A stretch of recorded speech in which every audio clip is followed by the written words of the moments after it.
কাল আপনার বিয়ে, আর আপনি এই মাঝরাতে আমার রুমে কেন এসেছেন ঈশান ভাই? গায়ে হলুদ শেষে শুতেই কিছু সময় পর দরজা ধাক্কানোর আওয়াজ শুনে গায়ে কোনো মতেই ওনা পেঁচিয়ে ঘুমু ঘুমু চোখে মৃত্তিকা দরজা খুলে এত রাতে ঈশানকে দেখে চমকে গিয়ে উক্ত কথাগুলো বলে উঠল। মৃত্তিকার কথায় ঈশানের মাঝে কোনো হেলদোল দেখা দিল না। সে মৃত্তিকার কথার কোনো উত্তর দেওয়ার প্রয়োজন বোধ মনে করলো না। ঈশান মৃত্তিকাকে পাশ কাটিয়ে মৃত্তিকার রুমে ঢুকে যাওয়ার সময় মৃত্তিকা তার পথ আটকে দিয়ে বলে উঠল। আপনি আমার রুমে কেন আসছেন? ঈশান প্রথমে মৃত্তিকার প্রশ্নের জবাব দিতে চায়নি, কিন্তু মৃত্তিকার এভাবে পথ আটকে ধরাতে বাধ্য হয়ে কিছু একটা বলার জন্য মুখ খুলতেই সে মৃত্তিকার গায়ে ঢলে পড়ল। ঈশানের হঠাৎ পড়ে যাওয়াতে মৃত্তিকা তাল সামলাতে না পেরে পড়তে পড়তে পাশের দেয়ালটা ধরে কোনো মতেই বাঁচল। মৃত্তিকা হঠাৎ আটকে উঠল, কারণ ঈশানের গায়ে অনেক জ্বর। এই এতটুকু সময় জ্বর কোথা থেকে এলো তা মৃত্তিকা ভেবে উঠতে পারল না। রাতেও তো ঠিক ছিল না, কি ঈশানের জ্বর ওঠাতে জ্ঞান হারিয়ে সে মৃত্তিকার রুমে এসে গেছে। বাসা ভর্তি মেহমান, কারো চোখে এটা পড়লে নিশ্চিত তুলকালাম হয়ে যাবে। এই ভেবে মৃত্তিকা ঈশানের শরীরটা টানতে নিলেই তার ভার সহ্য করতে পারল না। সে কোনো মতেই টেনে নিয়ে তার বেডে ঈশানকে বসিয়ে দিতেই ঈশান শুয়ে গেল। মৃত্তিকা ওইভাবে মেঝেতে বসে ঈশানের উদ্দেশ্যে বলল। আপনার হঠাৎ এত জ্বর কিভাবে এলো ঈশান ভাই? ঈশান পাশ ফিরে মৃত্তিকার মুখের দিকে তাকিয়ে মলিন হাসলো। চোখে তার জল চিকচিক করছে। মৃত্তিকা মনে করলো হয়তো জ্বরের ঘোরে কষ্ট পাচ্ছে। তার মায়া হলো ভীষণ। একটু অপেক্ষা করুন, আমি ঔষধ আনি। এই বলে মৃত্তিকা উঠতে নিলেই ঈশান অবস্থায় মৃত্তিকার হাত ধরে ফেলে। মৃত্তিকা ঈশানের এমন বাচ্চামো স্বভাব দেখে হেসে দিয়ে বলে উঠল। ওই তো, এই আলমারি থেকেই নিব ঔষধ, ছাড়ুন। বলে আলমারির কাছে গিয়ে ওষুধ নিল। মেডিকেলের ছাত্রী হয় টুকটাক অনেক ওষুধ মৃত্তিকা তার কাছে রাখে, যে কোনো সময় লাগে ভেবে। মৃত্তিকা পানি এনে ঈশানকে একটু তুলে খাইয়ে দিতেই ঈশান আবার শুয়ে গেল। এবার মৃত্তিকার হুঁশ এলো। ঈশানকে এবার ওষুধ খাইয়ে দেওয়ার পরপরই ওর রুমে পাঠিয়ে দিতে হবে ভেবে মৃত্তিকা ঈশানকে ডেকে উঠল। ঈশান ভাই, উঠুন, আপনি আপনার রুমে যান। শোন, আমায় ডিস্টার্ব করিস না। আমার ভীষণ মাথা ব্যথা করছে। পারলে একটু টিপে দে। তোর ইচ্ছে হলে তুই বোনের রুমে গিয়ে ঘুমা। বলেই এক হাত চোখের উপর রেখে পেছন ফিরে শুয়ে পড়ল। ঈশান চোখ বন্ধ করে ফেলল। এরপরও মৃত্তিকা অনেকক্ষণ বকবক করলো, কিন্তু ঈশানের গভীর নিঃশ্বাসের শব্দ শুনে সে এগিয়ে হাত দিয়ে বুঝতে পারলো মানুষটা ঘুমিয়ে পড়েছে। মৃত্তিকা নিভৃতে তপ্ত নিঃশ্বাস ফেলল। সে এখন কি করবে? আজ ঈশান ভাইয়ের গায়ে হলুদ ছিল, যার ফলে সম্পূর্ণ বাসা মেহমানে ভরপুর। হলুদ শেষে সবাই যার যার বরাদ্দকৃত রুমে চলে গিয়েছে বিশ্রাম নেওয়ার জন্য। সে বেরিয়ে যেতে নিলেই মোবাইলের কথা মনে পড়তেই আবার ফিরে আসলো, কিন্তু তার মোবাইল নেওয়া আর হলো না। ঈশান ভাইয়ের এত বড় শরীরের নিচে তার বেচারি মোবাইলখানা চাপা পড়ে গেছে। ওনাকে সরানো দায়। আদিবের সাথে কথা না বললে নিশ্চিত ছেলেটা ভীষণ কষ্ট পাবে। এই জন্যই ছেলেটা ঈশান ভাইয়ের বিয়েতেও আসতে দিতে চায়নি। আচ্ছা থাক, এক রাতেরই ব্যাপার তো, কাল সকালে উঠেই রাগ পড়ে যাবে। এখন একমাত্র ভরসা হলো রিনি, ঈশান ভাইয়ের বোন। ওর কাছেই থাকতে যেতে হবে। এত রাতে অন্য কারো রুমে গেলে একটার পর একটা প্রশ্ন করতেই থাকবে। মৃত্তিকা অগত্যা বাধ্য হয়ে ঈশানের দিকে আরেকবার তাকিয়ে তার গায়ের উপর লেপ টেনে দিয়ে রুম ছেড়ে বেরিয়ে গেল। রিনি রুমে গিয়ে অনেকবার শব্দ করার পরেও মেয়েটা দরজা খুলেনি। হয়তো ঘুমিয়ে পড়েছে। শেষবারের মতো আবারও জোরে দরজা ধাক্কা দিতেই রিনি ঘুম ঘুম চোখে দরজা খুলল। এরপর মৃত্তিকা সব খুলে বলতেই রিনি একবার ভাইকে গিয়ে দেখে এসে শুয়ে পড়লো মৃত্তিকার সাথে। সারা রাত মৃত্তিকার চোখে ঘুম এলো না আদিবের জন্য। ছেলেরা মৃত্তিকাকে ফোন দিয়ে না পেলে নিশ্চিত পাগলের মতো করবে। মৃত্তিকার আদিবের চিন্তায় আর ঘুম এলো না। ছেলেটা একটু পাগলাটে স্বভাবের। মৃত্তিকার জন্য মন প্রাণ সব দিয়ে ফেলবে, এমনকি নিজের ক্ষতি করতেও ছাড়ে না। এজন্যই ওসব থেকে রক্ষা করার জন্য মৃত্তিকা আদিবের সাথে সম্পর্কে জড়িয়েছিল। রিনির মোবাইল থেকে আদিবের মোবাইলে কল দেওয়ার পরেও কল ধরলো না। শেষের সময় আদিবের মোবাইল বন্ধ শোনালো। হয়তো রাগে অভিমানে মোবাইল বন্ধ করে ফেলেছে। এই ছেলেটাও না সবসময় মৃত্তিকাকে চিন্তায় ফেলে রাখবে। এত কেন ভালোবাসে তা মৃত্তিকা ভেবে পায় না। রাতের নিস্তব্ধতা কেটে গিয়ে সকালে সূর্যের কিরণের ছড়াছড়ি সম্পূর্ণ বিয়ে বাড়িতে। বিয়ে বাড়ির ছোট ছোট বাচ্চাদের হইচইয়ের মধ্যে এক তিক্ততাপূর্ণ হইচই মিলিত হলো। যেটার কোনো অস্তিত্বও নেই, সেটাই সবাই চাপিয়ে দিতে চাইছে ঈশান মৃত্তিকার ঘাড়ের উপর। ড্রয়িং রুমে মাথা নিচু করে দাঁড়িয়ে আছে মৃত্তিকা। অপমানে চোখের পানি ধরে রাখতে পারছে না সে। শেষমেশ এমন অপবাদ পাবে তা সে কোনোদিন কল্পনাতেও আনেনি। সম্পূর্ণ মেহমানরা মৃত্তিকাকে ঘিরে দাঁড়িয়ে আছে। অপমান আর লজ্জায় মৃত্তিকা মাথা তুলতে পারছে না। পাশেই রিনি দাঁড়িয়ে সবাইকে বোঝাতে ব্যস্ত, কিন্তু কেউই রিনির কথা মাথায় তুলছে না। কারণ এই বাসায় মৃত্তিকা যতবার আসতো ততবারই রিনির সাথেই সবসময় থাকতো সে, যার ফলে সবাই ভাবছে রিনি মিথ্যে বলে মৃত্তিকাকে বাঁচানোর চেষ্টা করছে। ঈশান এখনো ঘুম থেকে ওঠেনি। এর ভেতরে সবাই যার যার মতামত দিয়ে ফেলেছে। ড্রয়িং রুমের এক কোণায় মৃত্তিকার মা রুমি আহমেদ, তার একটা মাত্র অস্তিত্ব মৃত্তিকাকে ধরে দাঁড়িয়ে আছে। তিনি জানেন তার মেয়ে এমন নয়, তার পুরোপুরি বিশ্বাস আছে তার মেয়ে এমন কিছু ভুলেও করবে না। কিন্তু এখানে তার কথা কেউ বিশ্বাস করার মতো নেই। এতদিনের আশ্রয়স্থল তার বড় ভাই ঈশানের বাবা লুৎফর আহমেদও বিশ্বাস করে নিচ্ছে যে তার বোনের মেয়ে এমন। এসব ভাবতেই রুমি আহমেদ ঢুকরে কেঁদে উঠল। তার এতদিনের ভরসাস্থলও বোধহয় হারানোর পথে। মৃত্তিকার এখন নিজেকে একটা পুতুল বই, আর কিছু মনে হচ্ছে না। কেউই তার কথা শুনতে চাচ্ছে না। শেষবারের মতো বাড়ির সবাই মিলে সিদ্ধান্ত নিল ঈশান মৃত্তিকার বিয়ে দিবে। এই কথাটা কানে যেতে মৃত্তিকা চমকে মাথা তুলল। এটা কিছুতেই হতে পারে না। তার আর আদিবের সম্পর্ক আছে। মৃত্তিকার কিছু হলে আদিব নিজেকে নিজে শেষ করে দিবে। আর তার চেয়ে বড় কথা, মৃত্তিকা আদিব একে অপরকে ভীষণভাবে ভালোবাসে। মৃত্তিকার এখন সকালে ওই রুমে যাওয়াটা নিতান্তই বোকামি মনে হচ্ছে। সম্পূর্ণ রাত আদিবের চিন্তায় ঘুম না আসাতে ভোর ফুটতেই সে চুপি চুপি ওই রুমে মোবাইল আনার উদ্দেশ্যে গিয়েছিল। রুমে গিয়ে তখন ঈশানকে ঘুমানো অবস্থায় দেখেছিল। মৃত্তিকা চুপি চুপি মোবাইল নিয়ে রুম থেকে বের হতে নিতেই ঈশানের চাচি আরুষির মা দেখে ফেলে, যার ফলে মুহূর্তের মধ্যে পুরো বাসার মানুষ এক জায়গায় হয়। ঈশানদের পরিবার যৌথ হয়, সবাই এক বাসায় থাকে, যার কারণে আজ ঘটনাটা সবার বিপরীতে চলে গেল। মৃত্তিকার এত সব ভাবনার মাঝে ঈশানের হবু বউ অর্থাৎ ঈশানের চাচাতো বোন মৃত্তিকার সামনে এসে দাঁড়ালো। তোমার ন্যূনতম লজ্জাও করেনি আরেকজনের হবু বরের সাথে একই রুমে রাত কাটাতে? ছি, কথাটা বলতেও আমার মুখে বাজছে। এত চরিত্রহীন ভাবিনি আমি তোমায়, মৃত্তিকা। আপু, আমার কথাটা প্লিজ একবার মৃত্তিকা কিছু বলতে নিতেই ঈশানের হবু বউ আরুষি হাত উঁচু করে থামিয়ে দিল। আরুষি মৃত্তিকার চরিত্র নিয়ে কথা বলতেই মৃত্তিকার চোখ দিয়ে অঝোর ধারায় অশ্রু গড়িয়ে পড়তে লাগলো। আরুষি মৃত্তিকাকে চুপ থাকতে দেখে আরো কিছু বলে সুযোগ বুঝে থাপ্পড় মারার উদ্দেশ্যে হাত তুলতেই ঈশান এসে ধরে হাতটা ছুঁড়ে মারলো। ঈশানের চোখ মুহূর্তের মধ্যে লাল আকার ধারণ করলো। সে ভাবেনি পানি এত দূর গড়াবে। সোফার এক কোণে জড়সড় হয়ে বসে আছে মৃত্তিকা, কাজী তোড়জোড় করছে কবুল বলার জন্য। ঈশান ভাই কবুল বলেই উঠে চলে গেল। মৃত্তিকা ঈশানের যাওয়ার দিকে এক পলক মলিন চোখে তাকালো। সে ভাবেনি এত কিছু হয়ে যাবে। চোখের পানি পড়তে পড়তে শুকিয়ে গিয়েছে। পাশেই রিনি মৃত্তিকার হাত ধরে বসে আছে। মৃত্তিকা জানে না মেডিকেলে কি জবাব দিবে। তার চেয়ে বড় কথা, ঈশান ভাই মৃত্তিকারই মেডিকেলে ক্লাস নেয়। আদিবকে কি জবাব দিবে তা মৃত্তিকা ভেবে পাচ্ছে না। ছেলেটা যদি জানতে পারে মৃত্তিকার বিয়ে হয়ে গিয়েছে, তাহলে কি করবে? ছেলেটা মৃত্তিকাকে ছেড়ে থাকতে পারবে তো? নাকি কোনো কিছু করে ফেলবে না তো? সবকিছুর মূল ঈশান ভাই। তিনি কেন করলো এমন? তিনি যদি কাল মৃত্তিকার রুমে না আসতো, তাহলে আজ কি সুন্দর মৃত্তিকা আগের মতোই থাকতে পারতো। তখন লুৎফর আহমেদ অনেকক্ষণ মাথা নিচু করে বসেছিল। মৃত্তিকার বাবা মারা যাওয়ার পর এই বাড়িতে একমাত্র লুৎফর আহমেদই বোন আর বোনের মেয়ের পাশে এসে দাঁড়িয়েছিল। সবার মুখোশ মৃত্তিকার বাবা মারা যাওয়ার 2 দিনের ভেতর বেরিয়ে এসেছিল। সমাজে একা একটি মা মেয়ে চলার পথে যে কত বাধা আসে তা কখনোই টের পায়নি মৃত্তিকারা। সে সময় মৃত্তিকার বড় মামা লুৎফর আহমেদ গিয়ে বোনকে নিজের কাছে রাখে। সে থেকে মা মেয়ে দুইজনকে পরম মমতায় আগলে রেখেছিল লুৎফর আহমেদ। মৃত্তিকার বাবার ইচ্ছে অনুযায়ী মৃত্তিকাকে তাদেরই মেডিকেলে পড়াচ্ছে লুৎফর আহমেদ।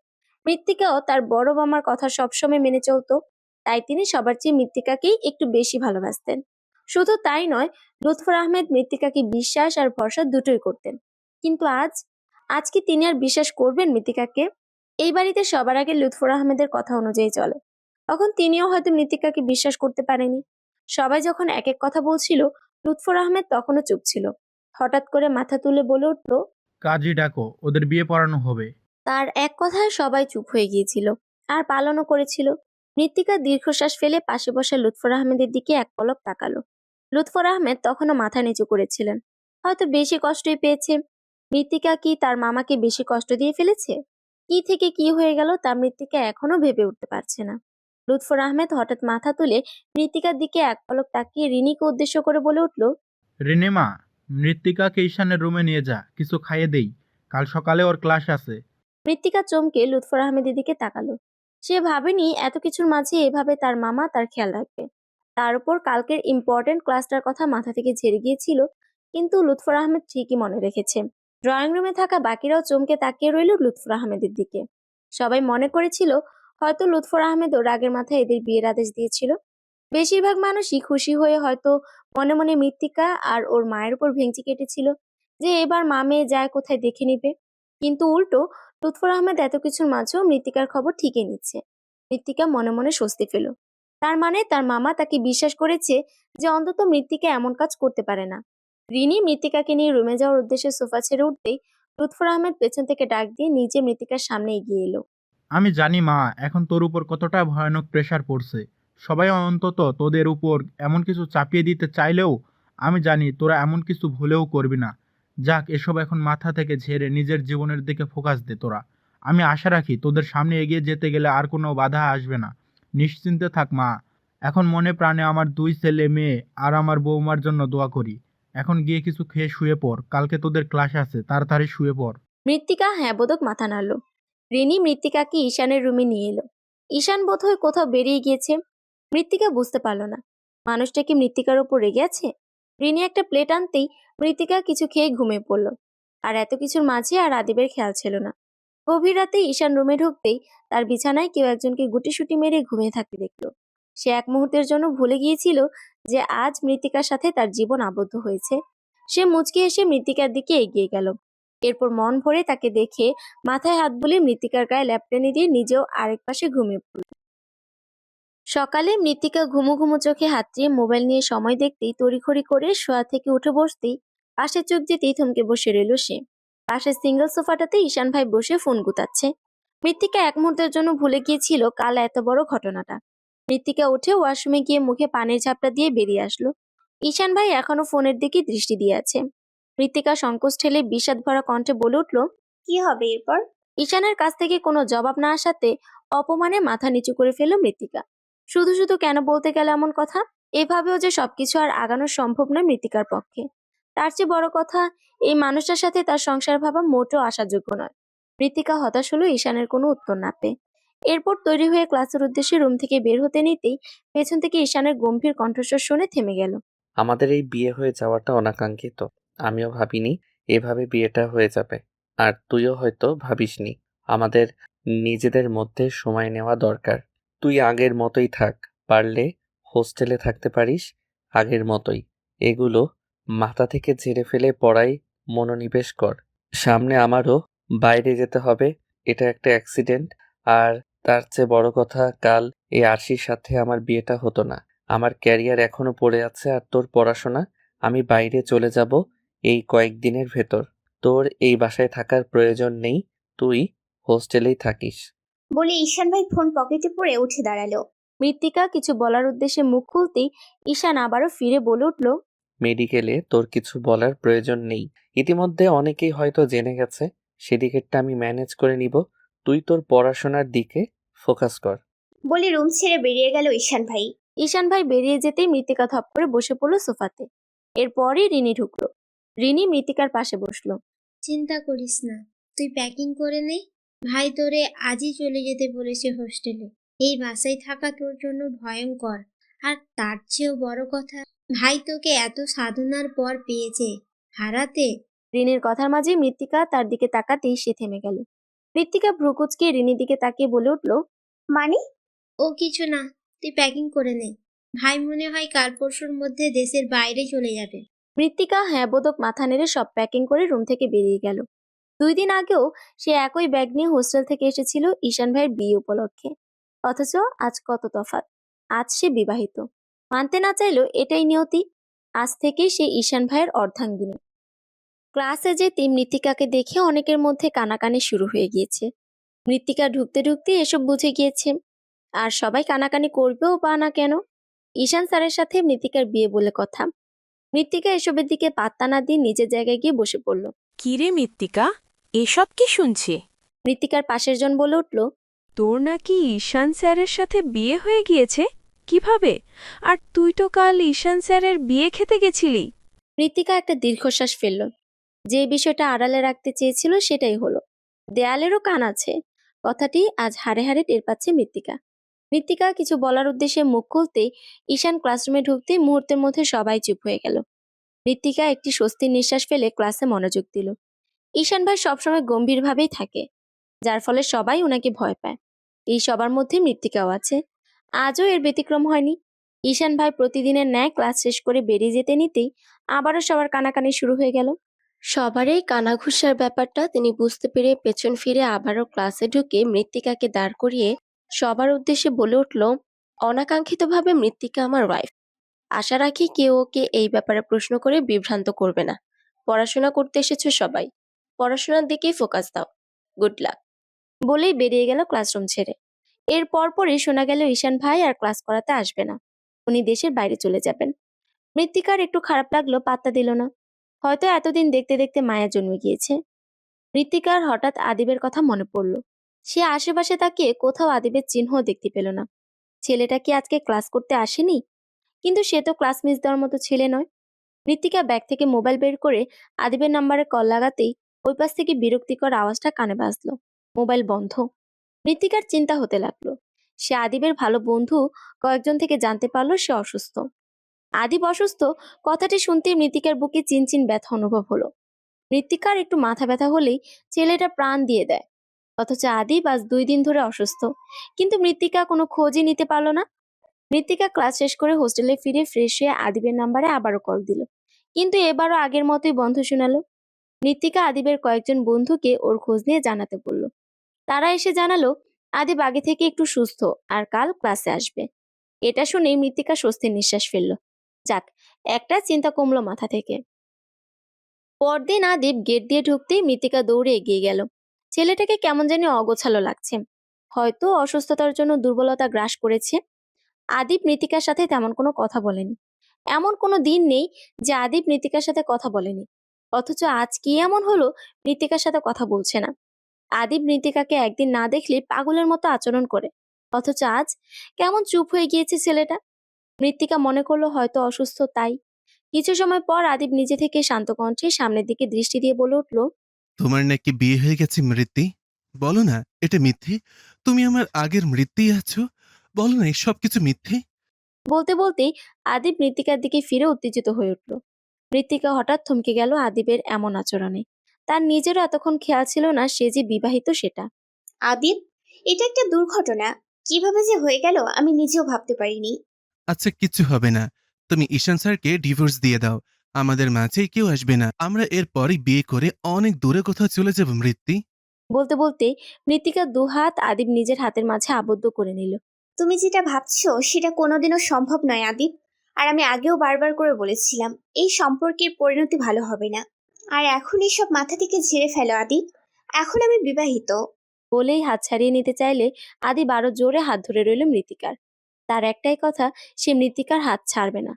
মৃত্তিকা আশেপাশে তাকিয়ে নিম্ন কণ্ঠে আদিবকে বলে উঠল, আদিব, হাত ছাড়ো। আশেপাশের মানুষ তাকিয়ে আছে। আমি ছাড়বো না। সবাই তাকিয়ে থাকুক মৃত্যু। তুমি আমার ছেলে আর থাকবে। তোমাকে আমি ছাড়তে পারবো না মৃত্যু। তুমি তো বলেছ এই বিষয়টা নিছকই দুর্ঘটনা।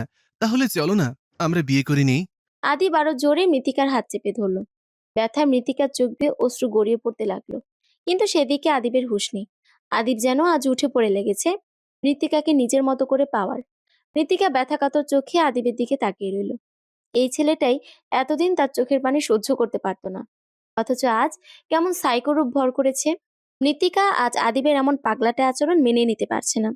আদিবের এমন আচরণের সাথে মৃত্তিকা পরিচিত নয়। সে আর কোনো দিন আদিবের এমন রূপ দেখেনি। সে বুঝতে পারছে না আদিব হঠাৎ করে এমন উদ্ভট আচরণ কেন করছে। এদিকে হাতের তীব্র চাপের ফলে হাত ব্যথায় চোখ মুখ কুঁচকে ফেল মৃত্তিকা। হঠাৎ তীব্র শব্দে চোখ খুলতেই দেখলো আদিব মৃত্তিকার হাত ছেড়ে দিয়ে মাথা নিচু করে দাঁড়িয়ে আছে, আর সামনে ঈশান ভাই রক্তচক্ষু দৃষ্টি দিয়ে আদিবের দিকে তাকিয়ে আছে। আদিবকে পরপর 2টা থাপ্পড় মেরে চিৎকার করে বলে উঠল, তোর সাহস হয় কি করে মৃত্তিকাকে স্পর্শ করার? তোর এই হাত আজ আমি ভেঙে ফেলবো। বলেই আবারও এগিয়ে গিয়ে পরপর 2টা লাথি দিল আদিবকে। আদিব সহ্য করতে না পেরে ছিটকে পড়ে গেল। মৃত্তিকা এখনো স্তব্ধ। কি থেকে কি হয়ে গেল সে ভাবতে পারছে না। হুঁশ ফিরতেই সে ঈশানের পথ আগলে ধরলো। ততক্ষণে আরো কয়েকজন সিনিয়র এসে ঈশানকে থামিয়ে ফেললো। ঈশান এখনো রেগে আদিবের দিকে তাকিয়ে আছে। কয়েকজন এসে আদিবকে তুলে নিয়ে গেল। আদিব চলে যাওয়ার পরেও ঈশান কিছু সময় রেগে দাঁড়িয়ে রইল। আশেপাশের সব মানুষ জড়ো হয়ে তাকিয়ে থাকতেই মৃত্তিকার অস্বস্তি হলো। ঈশান আশেপাশে তাকিয়ে সবাইকে ধমক দিতেই মিনিটের মধ্যে সম্পূর্ণ মাঠ খালি হয়ে গেল। এরপর মৃত্তিকার দিকে ফিরতেই মৃত্তিকা গুটিসুটি মেরে দাঁড়িয়ে রইল। ওই ছেলের আশেপাশেও যেন আর না দেখি তোকে। ক্লাসে যা। বলেই ঈশান গাড়িতে উঠে পড়ল।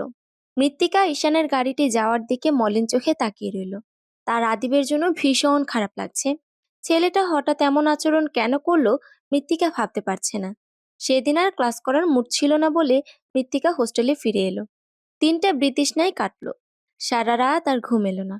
মোবাইল হাতে নিয়েই বুঝতে পারলো আদিবের সাথে যোগাযোগ করার সব পথ ও বন্ধ করে দিয়েছে। ওর মোবাইলটাই বন্ধ। হয়তো রেগে আছে ভীষণ। মৃত্তিকা একটি দীর্ঘশ্বাস ফেলে ঘুমানোর চেষ্টা করলো। পরদিন যথারীতি ক্লাস করে আসতেই খেয়াল হলো আদিবের ব্যাপারটা। আদিব আজ আর আসেনি ক্লাসে। মৃত্তিকা মোবাইল নিয়ে দেখলো আদিবের নাম্বার তখনও বন্ধ। হয়তো রাগ পড়ে গেলে খুলবে ভেবে মৃত্তিকা আর মাথা দিল না। কিন্তু দিন যতই যায় তার চিন্তা ততই বাড়ে। আদিব এরপর আরেকদিনও ক্লাসে আসেনি। ঈশান ভাইয়ের সাথেও এরপর আর দেখা হয়নি মৃত্তিকার।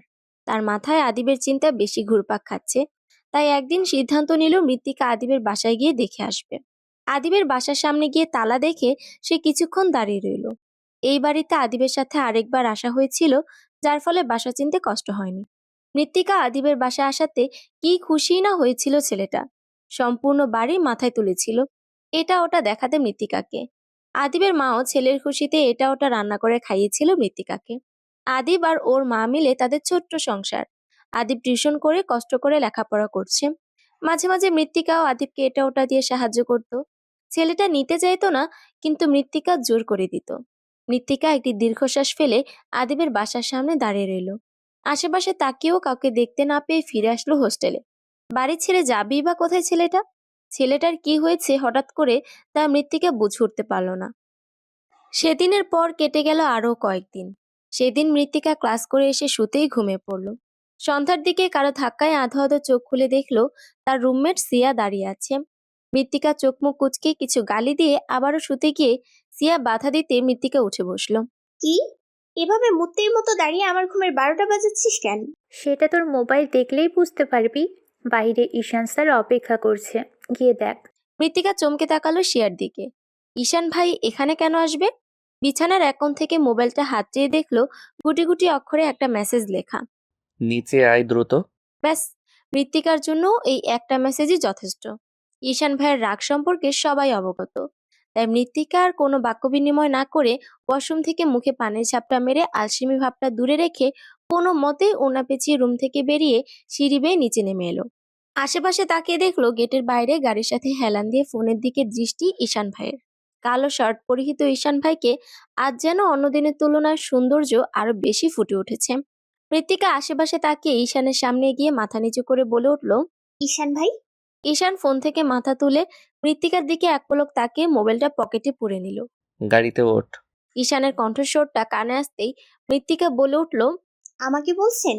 ঈশান গাড়ির দরজা খুলতে গিয়ে পেছন ফিরে মৃত্তিকার দিকে ভ্রু কুঁচকে তাকিয়ে বলে উঠল। তোর আশেপাশে আর কাউকে দেখতে পাচ্ছিস? মৃত্তিকা না বোধক মাথা নাড়তেই ঈশান ইশারা করলো গাড়িতে উঠতে। মৃত্তিকা বুঝতে পারল না এই ভর সন্ধ্যায় কই যাবে। ঈশান মৃত্তিকাকে আর কিছু ভাবতে না দিয়ে হাত ধরে টেনে গাড়ির ভিতরে সিটে বসিয়ে সিট বেল্ট বেঁধে দিল। গাড়ি চলছে আপন গতিতে। ধরনের বুকে সূর্য ডুবে গিয়েছে পুরোপুরি। আস্তে আস্তে রাতের নিস্তব্ধতা ঘিরে ধরছে চারদিক থেকে। গাড়ি চলছে এক নীরব শান্ত রাস্তা দিয়ে। ঈশান আপন মনেই সামনের দিকে দৃষ্টি দিয়ে গাড়ি চালাচ্ছে। মৃত্তিকা হঠাৎ করে সাহস জুগিয়ে বলে উঠল, আমাদের আলাদা হয়ে যাওয়া উচিত ঈশান ভাই। এই বিয়েটা তো ভিত্তিহীন। জানালা দিয়ে ক্ষণে ক্ষণে বাতাস এসে কাঁপিয়ে দিয়ে যাচ্ছে মৃত্তিকাকে। ঈশান মৃত্তিকার কথাটির কোনো জবাব না দিয়ে ঠান্ডা হাওয়া আসার ব্যাপারটা খেয়াল করে গাড়ি চালাতে চালাতে বলে উঠল। জানালাটা বন্ধ করে দে। মৃত্তিকা জানালাটি বন্ধ করে দিল। সে হতাশ হলো ঈশানের পক্ষ থেকে কোনো জবাব না পেয়ে। এরপর আর কোনো বাক্য বিনিময় হয়নি। ঈশান গাড়ি থামিয়েছিল এক নিস্তব্ধ শান্ত নদীর তীরে। এরপর মৃত্তিকাকে বের হতে বলল। মৃত্তিকা বের হতেই অনেকক্ষণ সেই নদীর তীরে নীরবভাবে কাটিয়ে দিল দুইজনে। আমি কাল চলে যাব। সামনের শান্ত নদীর পানির দিকে তাকিয়ে হঠাৎ শান্ত কণ্ঠে বলে উঠল ঈশান। মৃত্তিকা কিছু না বলে নীরবভাবে দাঁড়িয়ে রইল। তার কী বা বলার আছে? তুই সামনে থেকে যা দেখছিস তা হয়তো নাও হতে পারে। আমাকে একা রেখে কোনোদিন চলে যাস না মৃত্যু। আমার জীবনের বড় প্রাপ্তি হলো তুই। তুই ছাড়া এই ঈশানের কোনো অস্তিত্বই থাকবে না। কোনোদিন যদি কোনো সত্যি জানতে পারিস তাহলে ছেড়ে যাবি না তো? আর সবকিছু মিথ্যে হলেও অন্তত তোকে মনে প্রাণে চাওয়াটা সত্যি থাকবে চিরদিন। মৃত্তিকা অবাক দৃষ্টিতে ঈশানের দিকে তাকিয়ে রইল। ঈশানের এই কথাগুলো থেকে একটি কথাও তার মাথায় ঢুকছে না। কেমন জানি রহস্যময় মনে হচ্ছে ঈশান ভাইকে। কি বলতে চাচ্ছে উনি? ঈশান ভাই, এসব কি বলছেন আপনি? সময় হোক, বুঝবি। বলেই ঈশান মৃত্তিকার দিকে ফিরে তার হাতটা মৃত্তিকার দিকে এগিয়ে দিয়ে বলে উঠল, কথা দে, এই দুনিয়ায় সবচেয়ে বড় নিকৃষ্ট সত্যি তোর সামনে আসলেও আমায় ছেড়ে যাবি না মৃত্যু পাখি। মৃত্তিকা পলকহীন চোখে ঈশানের দিকে তাকিয়ে রইল। ঈশান এখনো তার দিকে হাত বাড়িয়ে আছে। মৃত্তিকার কাছ থেকে কোনো প্রত্যুত্তর না পেয়ে ঈশান তার হাত ফিরিয়ে নিল। এরপর কি বুঝে গাড়িতে গিয়ে ড্রাইভিং সিটে উঠে সামনের দিকে দৃষ্টি দিয়ে মৃত্তিকার উদ্দেশ্যে গম্ভীর স্বরে বলে উঠল, গাড়িতে ওঠ। মৃত্তিকা এখনো ঘোরের মাঝে আছে। সে কি করবে বুঝতে পারছে না। ঈশানের গম্ভীর স্বরে গাড়িতে উঠতে বলাটা কানে আসতে সে গাড়ির সিটে বসে পড়তেই ঈশান আর কিছু না বলে ড্রাইভ করা শুরু করলো। একটা রেস্টুরেন্টে রাতের খাবার খেয়ে মৃত্তিকাকে হোস্টেলে নামিয়ে দিয়ে সামনের দিকে দৃষ্টি দিয়ে শান্ত কণ্ঠে বলে উঠল, আমি কাল সকাল সকাল দেশের বাইরে চলে যাব। 6 মাস সেখানেই কাটাবো। এর ভেতরে কোনো দেখা বা কথা তোর সাথে হবে না। তাই ভাবলাম যাওয়ার আগের সময়টা তোকে দিয়ে যাই। আলাদা হওয়ার কথা ভুলেও মাথায় আনবি না। ওই বাসায় যাস না আমি বলার আগে। আমার একটা মাত্র অনুরোধ, হোস্টেল থেকে ক্লাস বাদে বের হবি না। ভালো থাকিস, নিজের খেয়াল রাখিস, আর পড়াশোনা মন দিয়ে করিস। বলেই গাড়ি স্টার্ট দিয়ে মৃত্তিকার চোখের পলকে হাওয়া হয়ে গেল। মৃত্তিকা কিছুই ঠিকঠাক বুঝে উঠতে পারল না। সন্ধ্যা থেকে রাতের 9টা ঈশান তার সাথে কাটিয়েছিল ঠিক, কিন্তু অপ্রয়োজনীয় একটা কথাও বলেনি। তাহলে শুধু শুধু ঈশানের মতো ব্যস্ত সময় থেকে এই সময়গুলো মৃত্তিকাকে দেওয়ার কোনো মানেই হয় না। কালকে চলে যাবে, নিশ্চয়ই আজকের এই রাতটা তার অনেক কাজের রাত ছিল। ঈশান চলে যাবে ভাবতেই বুকের কোথাও জানি খুব চিনচিনে ব্যথা অনুভব করলো মৃত্তিকার। হয়তো এতদিনের মায়া। মৃত্তিকা আর কিছু না ভেবে হোস্টেলে এসে ফ্রেশ হয়ে নিল। আজকে ঈশান মৃত্তিকাকে নদীর তীরে নিয়ে যাওয়ার পেছনে নিশ্চয়ই কোনো কারণ ছিল। সে হয়তো মৃত্তিকাকে আরো অনেক কিছু বলতে চেয়েছিল, কিন্তু বলতে পারেনি। ঈশান অনেকবার হয়তো কিছু বলার উদ্দেশ্যে মুখ খুলতে চেয়েছিল, কিন্তু জড়তায় বলতে পারেনি। মৃত্তিকা বিষয়টি খেয়াল করেছিল। সে মনে করেছিল ঈশান হয়তো গাড়িতে হলেও বলবে, কিন্তু বলেনি। মৃত্তিকা ভাবতে পারছে না কি এমন সত্যি যেটা সামনে আসলে মৃত্তিকা ঈশানকে ছেড়ে চলে যাবে। এমন ভয় পাচ্ছে ঈশান। মৃত্তিকার সেদিন রাত আর ঘুম এলো না। ঈশান ভাইয়ের জন্য কোথাও একটা শুকনো ব্যথার অনুভূতির অনুভব হচ্ছিল। তাই সে সেদিন সকাল সকাল নিজের বাসার সামনে গাড়ি নিয়ে হাজির। ঈশান ভাইদের গাড়ি এয়ারপোর্ট যাওয়ার উদ্দেশ্যে গেট দিয়ে বের হতেই মৃত্তিকা অনুসরণ করে পেছন পেছন গেল। এয়ারপোর্ট যেতেই ঈশান ভাই যখন সবার সাথে কথাবার্তার প্রাথমিক পর্যায়ে শেষ করে এয়ারপোর্টে ঢুকে যাচ্ছিল, তখন দূর থেকে মৃত্তিকা তাকিয়ে রইল। ঈশান ভাইয়ের যাওয়ার দিকে তাকিয়ে থাকতে থাকতে মৃত্তিকার চোখ ঝাপসা হয়ে এলো।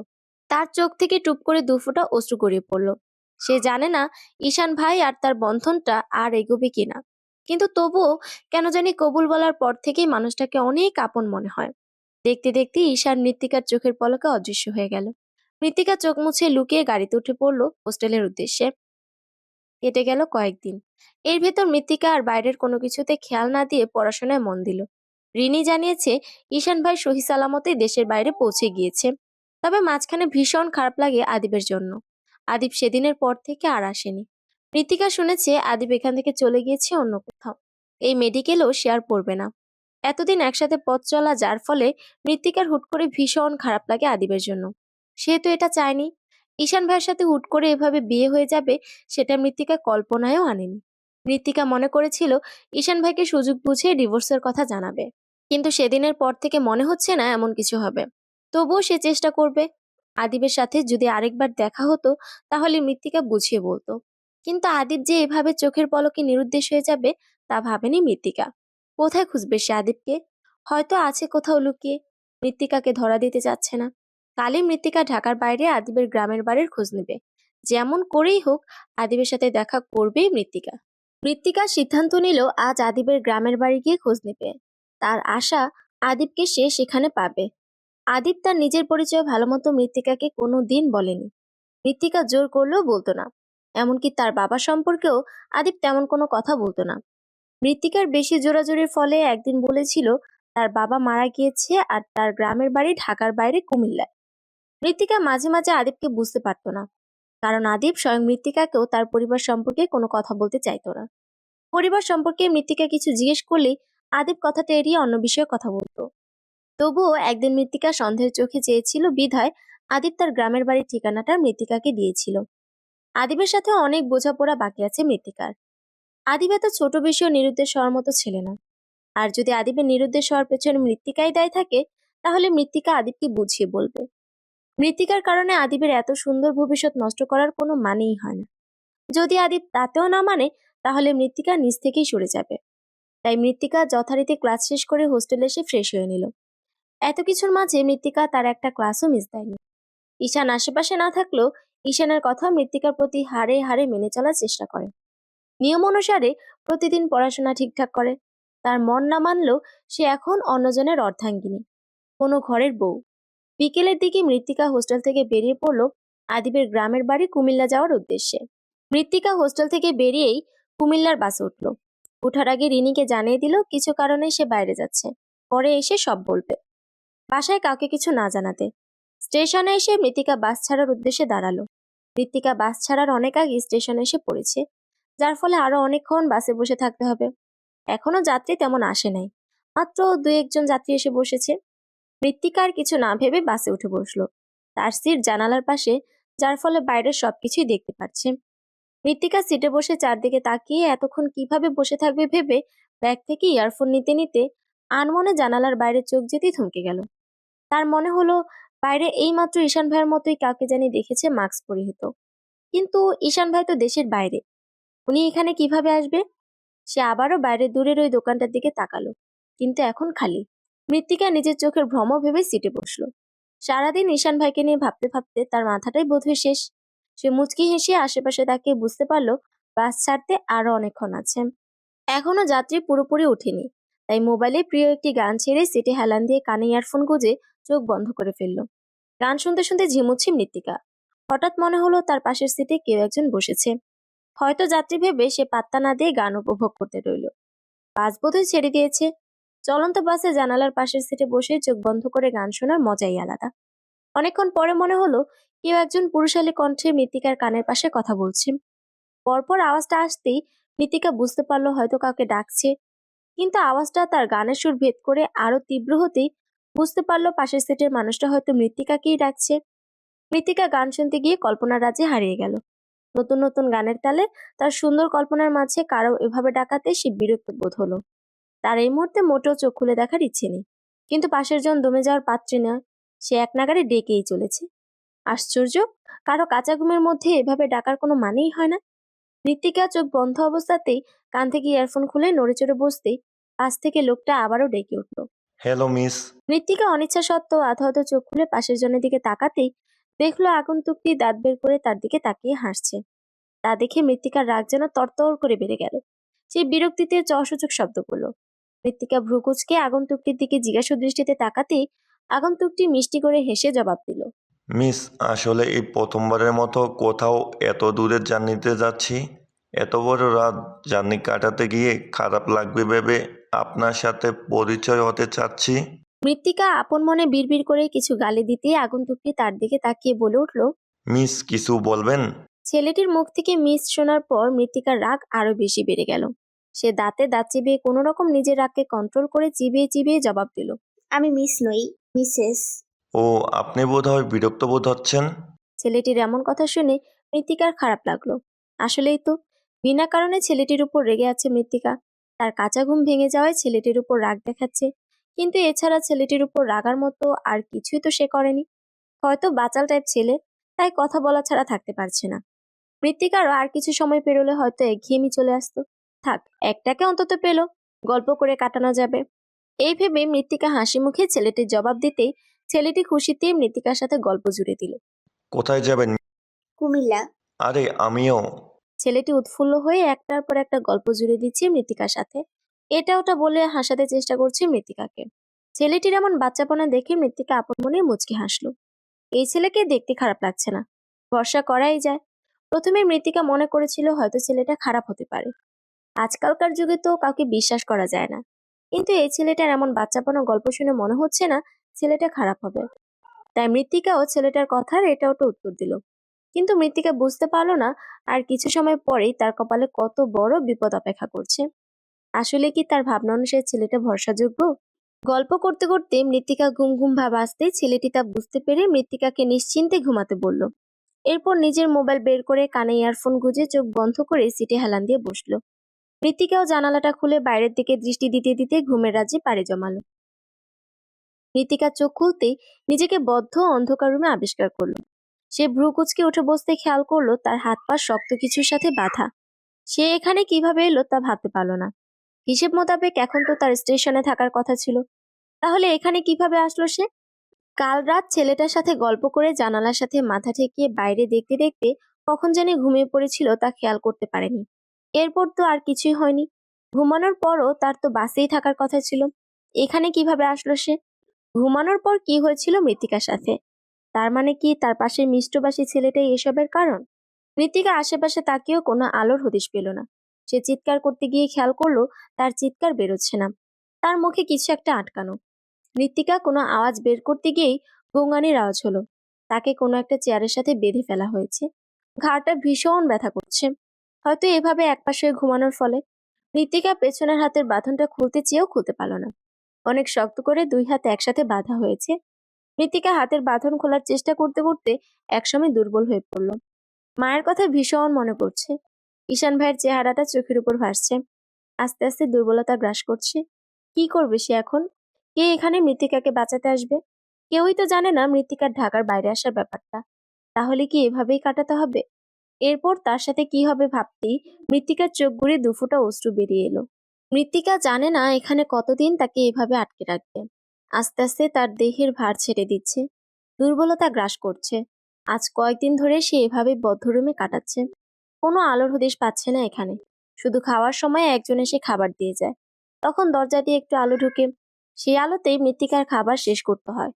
প্রথম কয়েকদিন পালানোর চেষ্টা করেও পালাতে পারেনি। হাত পা সবসময় বেঁধে রাখে। এখন আর পালানোর মতো ক্ষমতা তার নেই। সেই কয়েকদিনে বুঝতে পেরেছে এখান থেকে পালানো অনেক কঠিন। সে জানে না এভাবে তাকে এখানে আটকে রেখে তাদের কি এমন কার্যসাধন হবে। এই কয়েকদিনে এখানকার কোনো মানুষকেই সে দেখেনি। শুধু খাবারের সময় একজনই আসতো, সেও মাস্ক পরিহিত। মৃত্তিকা এখন বুঝতে পারছে ঢাকার বাইরে এই অচেনা জায়গায় কাউকে না বলে আসাটা তার সবচেয়ে বোকামি। এখন আর কিছুই তার হাতে নেই। মৃত্তিকা আস্তে আস্তে মৃত্যুর প্রহর গুনছে। সে এখন তার জীবনের আশা ছেড়ে দিয়েছে। আদিবের কাছ থেকে হয়তো আর ক্ষমা চাওয়া হবে না। তার একমাত্র মা হয়তো মৃত্তিকাকে না পেয়ে পাগল প্রায়। তিনি তো এমনিই নরম মনের, এর উপর তার মেয়ে নিখোঁজ হওয়ার সংবাদ শুনলে কি করে থাকবে? তা ভাবতেই মৃত্তিকার খারাপ লাগছে। অন্তত মাকে বলে আসা উচিত ছিল। রিনিকে শুধু বলেছিল মৃত্তিকা একটি কাজে ঢাকার বাইরে যাচ্ছে, পরে এসে সব বলবে। মৃত্তিকা চোখ বন্ধ করতে ঈশানের চেহারাটা তার চোখের উপর আসতে মৃত্তিকা বিড়বিড় করে উঠল, ঈশান ভাই।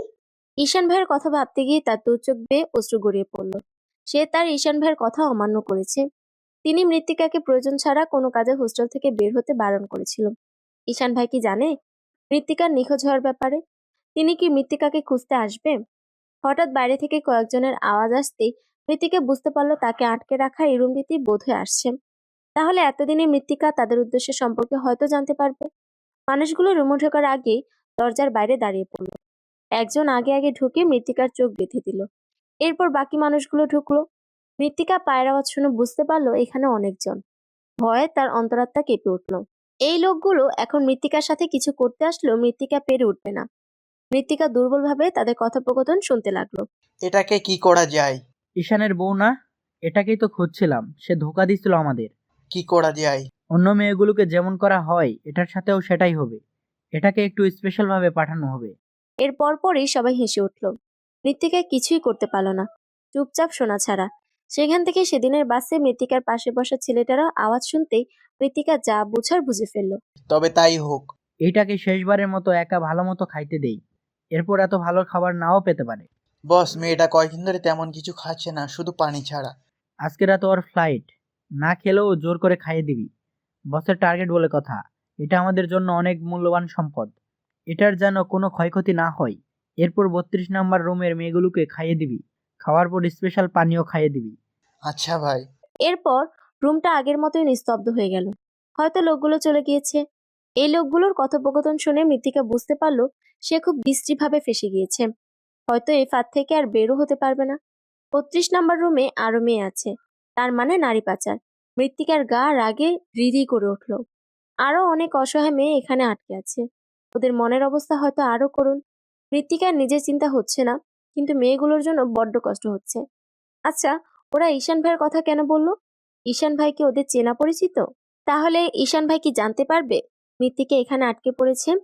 ঈশান ভাই কি মৃত্তিকাকে বাঁচাতে আসবে? না, উনি কিভাবে আসবে? উনি তো এদেশে নেই। তাহলে কি মৃত্তিকা শেষবারের মতো আর কাউকেই দেখতে পারবে না? মৃত্তিকা ঢুকরে কেঁদে উঠল। তার মা, বড় মামা, ঈশান ভাই, রিনি, আদিব সবার কথা ভীষণ করে মনে পড়ছে। দরজা খোলার আওয়াজে মৃত্তিকার কান খাড়া হয়ে গেল। বুঝতে পারলো কে একজন তার জন্য খাবার নিয়ে এসেছে। মৃত্তিকা ভেবেছিল খাবার নিয়ে আসা লোকটাকে সুযোগ বুঝে মেরে বেরিয়ে যেতে চেষ্টা করবে। বাকিটা কপালে যা লেখা থাকে তাই হবে। লোকটা এসে মৃত্তিকার চোখ খুলে দিতেই মৃত্তিকা নিরাশ হলো। আজ লোক একসাথে দুইটা আসছে। হয়তো আজকে শেষ দিন বিধায় একটু বেশি সিকিউরিটি রাখছে। মৃত্তিকা খেতে না চাইলে একটা লোক এসে তার গাল টিপে ধরলো। বাইরের পরপুরুষ মৃত্তিকার গায়ে হাত দেওয়ায় মৃত্তিকা আটকা অবস্থায় গা দিয়ে লোকটাকে ধাক্কা দিয়ে লোকটার মুখের উপর থুতু দিল। এতে লোকটা রেগে গর্জন করে মৃত্তিকার দিকে এগিয়ে আসতেই অন্যজন লোকটাকে আটকে ফিসফিস করে কিছু একটা বলতেই লোকটা শান্ত হয়ে গেল। কিন্তু মৃত্তিকা লোকটার চোখ দেখে বুঝলো ওর চাপা রাগ তবুও কমেনি। মৃত্তিকা নিজে খাবারের প্লেট এগিয়ে নিয়ে খেতে লাগলো। সে বুঝতে পারলো এখন খেতে না চাইলে লোকগুলো তার গায়ে হাত দিতে চাইবে, কিন্তু মৃত্তিকার জীবন থাকতে এমন কিছু সে মোটেও হতে দিবে না। সে ঈশানের অর্ধাঙ্গিনী, একমাত্র ঈশানই ছুঁতে পারবে মৃত্তিকাকে। মৃত্তিকা খাওয়া শেষ করতেই অন্য একটা লোক তাকে একটি গ্লাস এগিয়ে দিল। মৃত্তিকা বুঝতে পারলো এই পানীয় জাতীয় এটাতে সব ভেজাল। কিছুক্ষণ আগে ওই লোকগুলোর মুখ থেকে শুনেছিল খাওয়ার পর স্পেশাল পানীয় খাওয়াতে।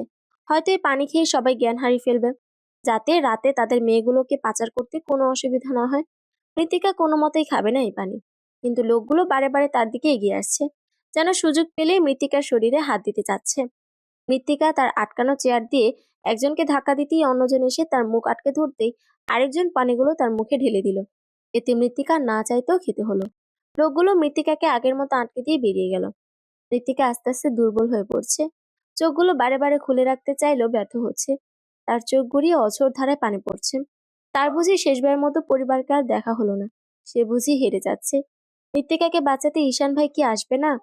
চোখ বন্ধ হয়ে যাওয়ার আগ মুহূর্তে মৃত্তিকার নাকে একটি সুগন্ধ আসতেই সে তাড়াতাড়ি চোখ খুলে উত্তেজিত হয়ে উঠল। মৃত্তিকা আপন মনে বিড়বিড় করে অস্থির দৃষ্টিতে আশেপাশে তাকালো। ঈশান ভাই? বলেই বিড়বিড় করে আশেপাশে কিছু খুঁজতে লাগলো। চারদিকে তাকিয়ে সে কিছুই দেখতে পাচ্ছে না, কিন্তু তার আশা এখানে ঈশান ভাই আছে। এই পারফিউমের সুগন্ধটা একমাত্র ঈশান ভাইয়ের কাছ থেকেই আসে। মৃত্তিকা যেন আশার আলো খুঁজে পেল। তার ঠোঁটে আপনা আপনি হাসি ফুটে উঠল। তার মন বলছে এখানে আশেপাশে কোথাও ঈশান ভাই আছে। কিন্তু অনেকক্ষণ হয়ে যাওয়ার পরেও যখন মৃত্তিকাকে কেউ নিতে আসলো না, তখন সে হতাশ হয়ে পড়ল। হয়তো একই পারফিউম এখানের মধ্যে কেউ একজন ব্যবহার করে, আর তার চেয়ে বড় কথা ঈশান ভাই এই দেশেই নেই। এসব ভাবতে ভাবতেই মৃত্তিকার আশার আলো নিভে গেল। দুর্বলতা তাকে আরো বেশি গ্রাস করে নিল। পানীয় জাতীয় ওষুধটার হয়তো কাজ হয়ে যাচ্ছে। মৃত্তিকার চোখ বন্ধ হয়ে পড়ে যাওয়ার সময় ঝাপসা চোখে দেখলো তার রুমটার দরজা দিয়ে আলো ঢুকছে। হয়তো কে একজন এসেছে। আস্তে আস্তে চোখ বন্ধ হয়ে গেল ওর। তাহলে কি হার মেনে নিল সে? মৃত্তিকা আধো আধো চোখ খুলতে দেখলো রিনি তার এক হাত ধরে মাথার পাশে বসে আছে, আর একটু দূরে চিন্তিত মুখে শিয়া দাঁড়িয়ে আছে। মৃত্তিকা চারদিকে তাকিয়ে হঠাৎ উত্তেজিত হয়ে বসতে নিতেই হাতের ব্যথায় ছটফট করে উঠল। আরে আস্তে, এত তাড়াহুড়ো করছিস কেন? আমি এখানে কিভাবে এলাম? আমি তো একটা অন্ধকার বন্ধ রুমে ছিলাম। কে আনলো আমায়? উত্তেজিত কণ্ঠে একনাগাড়ে বলে উঠল মৃত্তিকা। বদ্ধরুম? মানে তুই তো ঢাকার বাস স্ট্যান্ডে বেহুশ হয়ে পড়েছিলি। পরে কেউ একজন তোর ব্যাগ থেকে মোবাইল নিয়ে সিয়াকে কল দেয়াতে সে গিয়েছিল ওখানে। পরে আমি আর সিয়া মিলে তোকে এখানে এনেছি। বাবা ফুপিকে বলেছি তুই অসুস্থ, তাই হোস্টেল থেকে নিয়ে এসেছি।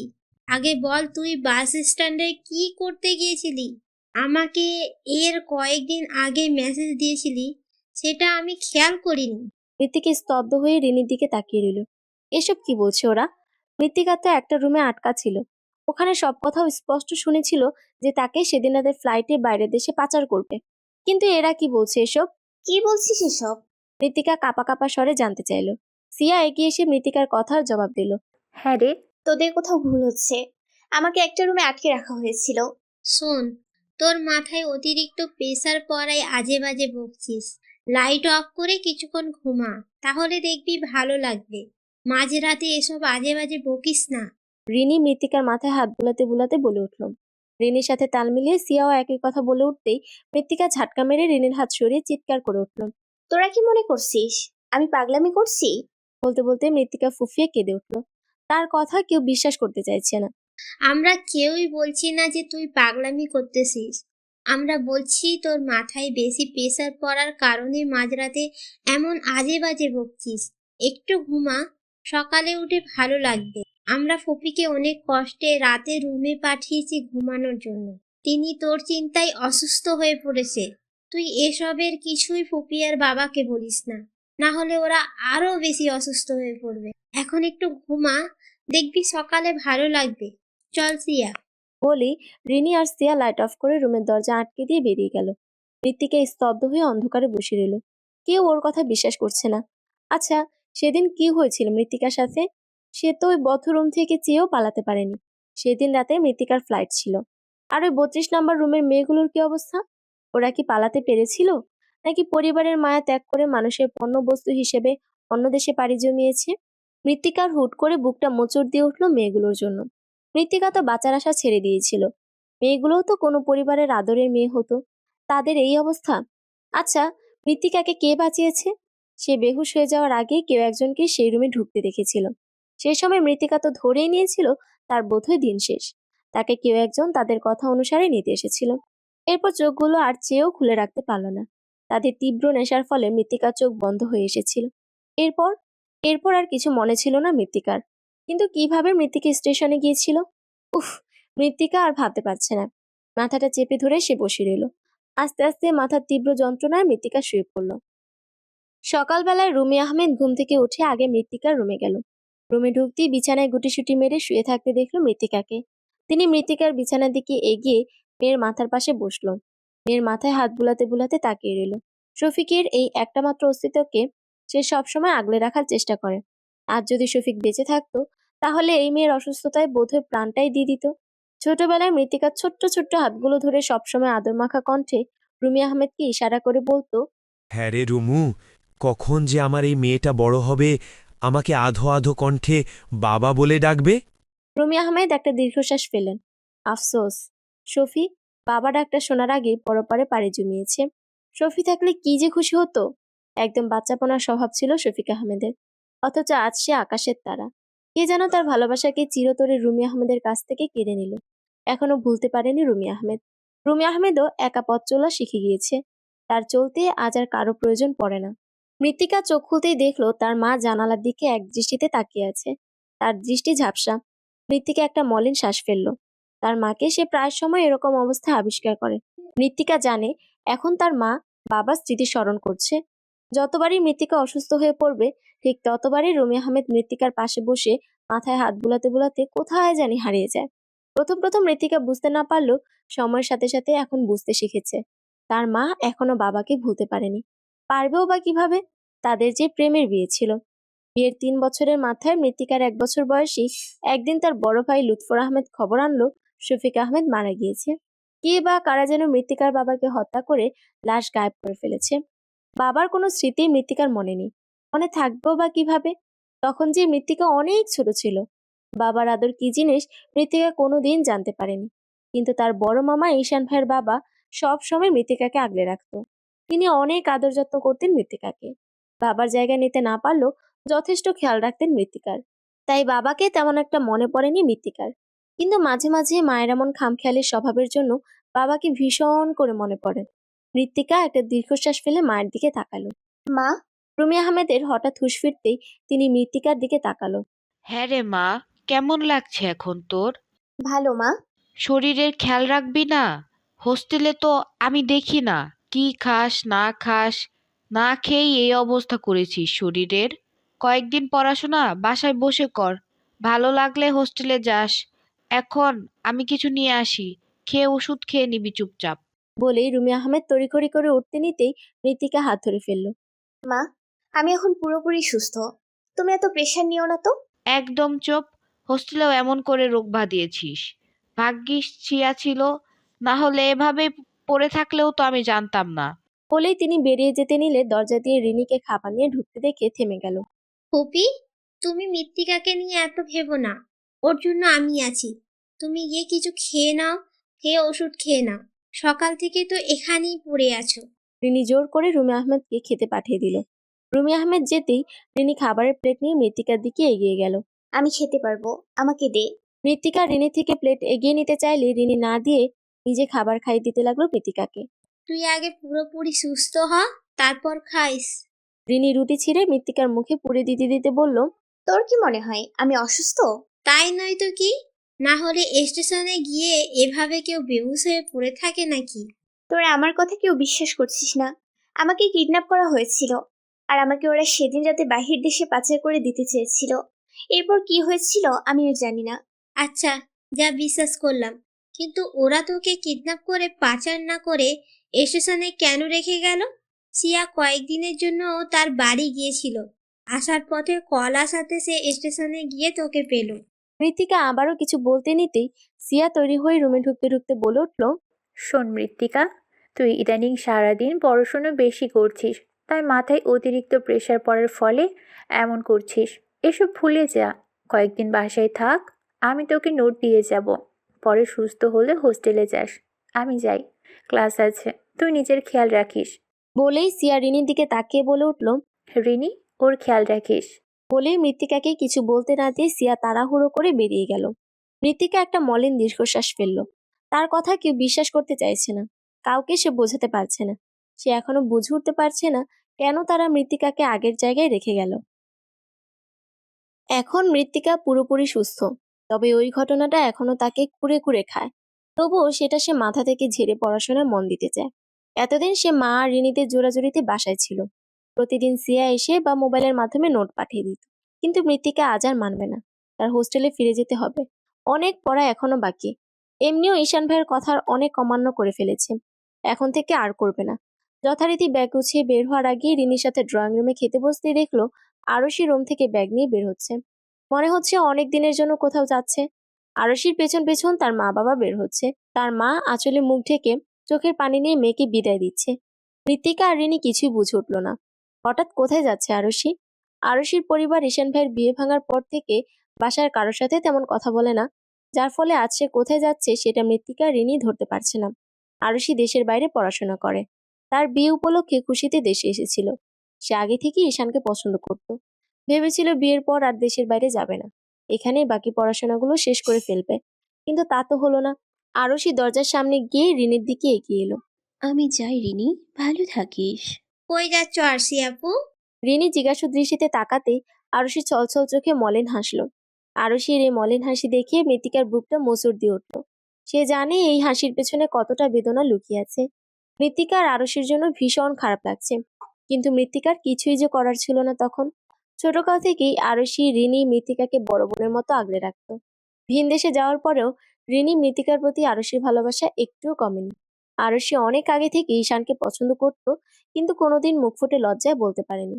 আগে যেখানে ছিলাম এখন আবার সেখানেই পাড়ি জমাচ্ছি। আরশি একটা দীর্ঘশ্বাস ফেলে বলল, ইংল্যান্ড? রিনির চেহারায় বিস্ময়ের সাথে মৃত্তিকা অবাক দৃষ্টিতে আরশির দিকে তাকিয়ে রইল। হ্যাঁ রে, তুমি তো আর যাবে না বলেছিলে ওখানে। যার জন্য আসলাম তাকেই তো পেলাম না। এখানে থেকে আর লাভ কি বল? চেষ্টা করব আর না আসার এখানে। আমি যে এত তাড়াতাড়ি অনুভূতিটা ভুলতে পারবো না, চোখের সামনে এগুলো সহ্য করতে পারবো না। অনেক আগে থেকে সেখানে একেবারের জন্য থেকে যাওয়ার ইচ্ছে ছিল, কিন্তু ভেবেছিলাম এই বিয়ের পর এখানেই থেকে যাব। বাবা মাম্মাও কয়েক মাসের মধ্যে আমার এখানে চলে আসবে একেবারের জন্য। আশা করি সমস্যা হবে না, দোয়া করিস আমার জন্য। আরশি মৃত্তিকার দিকে আর চোখে তাকিয়ে রিনির উদ্দেশ্যে জবাব দিল। এরপর চলে যেতে নিলে মৃত্তিকা কি বুঝে আরশিকে গিয়ে জড়িয়ে ধরে ঢুকরে কেঁদে উঠল। আরশি আপু, তুমি আমাকে বড় বোনের মতো সবসময় আগলে রেখেছিলে। তুমি আমার সাথে কথা না বললে আমি থাকতে পারবো না। তোমার চোখের পানি আমি সহ্য করতে পারছি না। বিশ্বাস করো, তোমার চোখের পানি দেখে আমার বুকে চিনচিন ব্যথা অনুভব হচ্ছে। সেদিন আমার কোনো দোষ ছিল না আপু। আমাকে দরকার হলে ছোটবেলার মতো মেরে কেটে শাসন করো, তবু আমার সাথে কথা না বলে থেকো না আপু, প্লিজ। আরশি মৃত্তিকার দিকে ফিরে মাথায় হাত বুলে মলিন হাসল। এই পাগলি, বড় বোনে কোনোদিন ছোট বোনের কথায় রাগ করে থাকতে পারে? এখানে তো তোর দোষ নেই। সেদিন আমি রাগের মাথায় সবার সাথে সাথে তোকেও দোষারোপ করেছি, কিন্তু কয়েকদিন যেতেই বুঝেছি সেখানে তোর কোনো দোষ ছিল না, সব আমার নিয়তি। ঈশান হয়তো আমার কপালে ছিল না, তাই তো এত আয়োজনের পরেও তাকে আমি পেলাম না। আপু, আমাদের ছেড়ে আবার চলে যাচ্ছ যে? আমার যে যেতেই হবে। তোরা নিজেদের খেয়াল রাখিস, ভালো থাকিস বোন। তোদের উপর আমার কোনো রাগ নেই। আমি যাই রে। বলেই আরুষি রিনি মৃত্তিকাকে 2 হাতে জড়িয়ে ধরে এরপর একে একে সবার সাথে আলাপ শেষ করে বেরিয়ে পড়ল বাসা থেকে। মৃত্তিকা আরুষি যাওয়ার দিকে অপলক দৃষ্টিতে তাকিয়ে রইল। এমন বোন পাওয়া ভাগ্যের ব্যাপার। মৃত্তিকা না চাইতেও অনেক বড় কষ্ট দিয়ে ফেলেছে বোধহয় আরুষিকে। আরুষি যেতেই রিনি মৃত্তিকার কাঁধে হাত রেখে খাবারের দিকে ইশারা করল। মৃত্তিকা চুপচাপ খাওয়া শেষ করলো। এরপর রুমে গিয়ে ব্যাগ গুছিয়ে নিল হোস্টেলে চলে যাওয়ার উদ্দেশ্যে। ব্যাগ নিয়ে মাকে আর বাসার বাকি সবাইকে বলে বেরিয়ে পড়লো বাসা থেকে। রিনি সাথে আসতে চেয়েছিল, কিন্তু মৃত্তিকা যেতে পারবে বলে চলে এসেছিল। রিনি আবার এত পথ কষ্ট করে আসবে যাবে সেটা মৃত্তিকা চায়নি। কেটে গেল আরো কয়েকটা দিন। সময় চলে যাচ্ছে আপন গতিতে। মৃত্তিকা নিজের পড়াশোনা নিয়ে ব্যস্ত এখন। আদিবের চিন্তা মাথা থেকে ঝেড়ে পড়াশোনায় মন দিয়েছে। আর কোনো অঘটন সে চায় না। ঈশানের আদেশ মেনে চলার চেষ্টা করছে। এখন সে ঈশানের অর্ধাঙ্গিনী। না চাইলেও ঈশান তার স্বামী। স্বামীর কথা মেনে চলা উচিত। আজ ক্লাস আছে, তাই মৃত্তিকা সকাল সকাল উঠে কিছু বানিয়ে খেয়ে নিল। আর বাকি কিছু সিয়ার জন্য রেখে দিল। সিয়া তার গ্রামের বাড়ি গিয়েছে কিছুদিনের জন্য। গ্রামে তার চাচাতো বোনের বিয়ে। মৃত্তিকাকে কাল রাতের দিকে বলেছিল সে হোস্টেলে ফিরে আসার উদ্দেশ্যে রাত 10টায় বাসে উঠেছে। মৃত্তিকা তৈরি হয়ে ক্লাসে যাওয়ার আগে সিয়াকে কল করার উদ্দেশ্যে মোবাইল হাতে নিতেই স্ক্রিনে সিয়ার নাম ভেসে উঠল। তা দেখে মৃত্তিকা মুচকে হাসলো। মেয়েটাকে মাত্রই কল করতে মোবাইল নিয়েছিল। মৃত্তিকা ব্যাগ নিয়ে বের হয়ে রুমের দরজাটা আটকাতে আটকাতে সিয়ার কল রিসিভ করলো। হ্যাঁ রে সিয়া, কই তুই? ঢাকায় এসে গিয়ে। মৃত্তিকা, মৃত্তিকাকে তো মৃত্তি তো তোকে। সিয়া মৃত্তিকাকে পুরো কথা শেষ করতে না দিয়েই হাঁপাতে হাঁপাতে উত্তেজিত কণ্ঠে কিছু একটা বলতে চাচ্ছে, কিন্তু বেশি উত্তেজনার কারণে কথা সম্পূর্ণ করতে পারছে না। মৃত্তিকা ভ্রুকুচকে সিয়ার কথা বোঝার চেষ্টা করছে, কিন্তু পুরোপুরি বুঝতে ব্যর্থ হচ্ছে। মেয়েটার আজ কি হয়েছে? সিয়া, কি হয়েছে? আমি কিছুই বুঝতে পারছি না তোর কথা। কি বলতে চাচ্ছিস? আমার তোকে গুরুত্বপূর্ণ সিয়া হাঁপাতে লাগলো। আচ্ছা, তুই এসে রিল্যাক্স হয়ে বলিস। এত কষ্ট করে বলতে হবে না। আমি ক্লাসে যাচ্ছি, তোর মুখ থেকে এসে সব শুনবো। সাবধানে মৃত্তিকার কথার মাঝখানে অপর পাশ থেকে কল কেটে গেল। দ্বিতীয়বার কল লাগাতেই মোবাইল বন্ধ শোনালো। মৃত্তিকা তা দেখিয়ে মাথা নেড়ে আপন মনেই পাগলি বলে বিড়বিড় করে উঠল। মেয়েটাও বাসা থেকে এত দূরে আসতেছে, অথচ মোবাইলটা ঠিকমতো চার্জ দিয়ে আনতে পারলো না। কথার মাঝখানে সিয়ার মোবাইল বন্ধ হয়ে যাওয়া আজকে নতুন ব্যাপার না। যখন থেকেই সিয়ার সাথে পরিচয় মৃত্তিকার, তখন থেকেই এমন। মেয়েটা কোনো সময় মোবাইলে পুরোপুরি চার্জ দিয়ে রাখতো না। প্রথম প্রথম মৃত্তিকার বিরক্ত লাগলেও সময়ের সাথে সাথে সয়ে গেছে। সে আর কিছু না ভেবে মোবাইলটা ব্যাগে রেখে রুম লক করে ক্লাসের উদ্দেশ্যে বেরিয়ে পড়ল। ক্লাস শেষ করে মৃত্তিকা রুমে এসে ফ্রেশ হয়ে রান্নাঘরে কিছু খাওয়ার উদ্দেশ্যে গেল। সকালে সিয়ার জন্য যা খাবার বানিয়ে রেখে গিয়েছিল সেসব আগের মতো আছে দেখতে মৃত্তিকার টনক নড়ল। সিয়া কি এখনো আসেনি? সকাল পেরিয়ে দুপুর গড়ালো, কিন্তু মেয়েটার আসার নামগন্ধ নেই।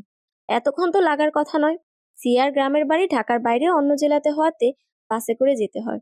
সর্বোচ্চ 7 ঘন্টা লাগে স্টেশনে পৌঁছাতে। এরপর স্টেশন থেকে হোস্টেলে ফিরতে 8 ঘন্টা মতো লাগে। আজ এখনো এলো না কেন ভাবতে পারছে না মৃত্তিকা।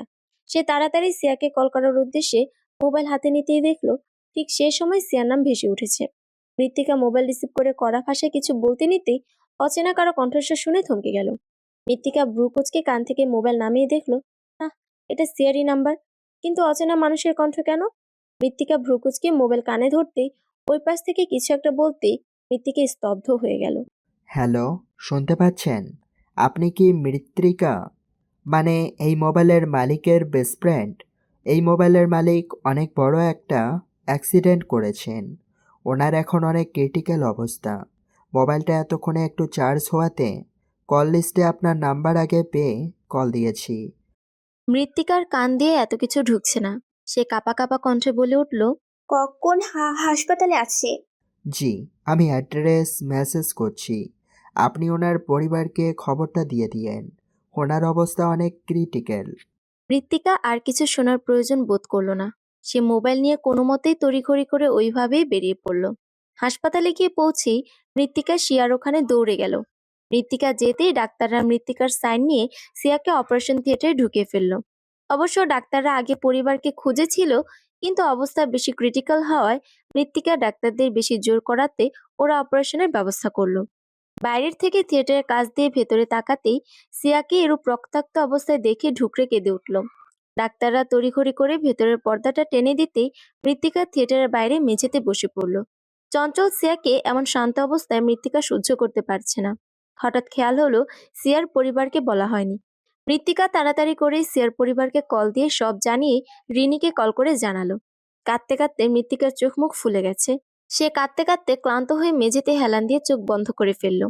কিছু সময় পর থিয়েটারের দরজা খোলার আওয়াজে মৃত্তিকা চোখ খুলে দেখতে পেল একজন ডাক্তার তড়িঘড়ি করে বেরিয়ে আসছে। সে কোনো মতে উঠে ডাক্তারের কাছে যেতেই ডাক্তার জানালো, রোগীর জন্য আর্জেন্ট রক্ত লাগবে, কারণ অনেক রক্ত কমে গিয়েছে। মৃত্তিকার হঠাৎ মনে পড়লো তার আর সিয়ার রক্তের গ্রুপ মিল। তারা সবসময় সেটা নিয়ে গর্ব করে বলতো, সবাইকে বলতো ওরা দুই বোন, যার ফলে সবকিছুর সাথে সাথে রক্তের গ্রুপও মিল। মৃত্তিকা উত্তেজিত কণ্ঠে ডাক্তারের উদ্দেশ্যে বলে উঠল, আমি দিব রক্ত। কিন্তু আপনাকে তো দেখতে অনেক দুর্বল লাগছে, পারবেন? হ্যাঁ পারবো। মৃত্তিকার জবাব পেতেই ডাক্তার তাড়াতাড়ি করে একটা নার্সকে ডাক দিল। নার্স আসতেই ডাক্তার আবার থিয়েটারে ঢুকে গেল। নার্স মৃত্তিকাকে একটি ক্যাবিনে নিয়ে রক্ত নিতেই মৃত্তিকাকে দুর্বলতা গ্রাস করে, যার ফলে নার্স একটি ঘুমের ওষুধ দেয় যাতে মৃত্তিকা ঘুম থেকে উঠে একটু সুস্থতা অনুভব করে। এরপর নার্স রক্ত নিয়ে বেরিয়ে পড়ল।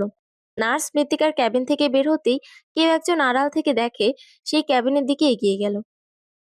আগন্তুকটি আস্তে আস্তে গিয়ে মৃত্তিকার পাশে বসে তার মাথায় হাত বুলিয়ে দিতে দিতে মলিন শ্বাস ফেলে এক দৃষ্টিতে মৃত্তিকার মুখের দিকে তাকিয়ে রইল। কতদিন পরে এই চেহারাটা দেখছি। আজকের ঘটনার জন্য আমি দুঃখিত মৃত্তি, ক্ষমা করে দিও আমায়। আমি না চাইতেও এটা করতেই হলো। তোমাকে ভীষণ ভালোবাসি মৃত্তি, চাইলেও কাছে আসতে পারি না।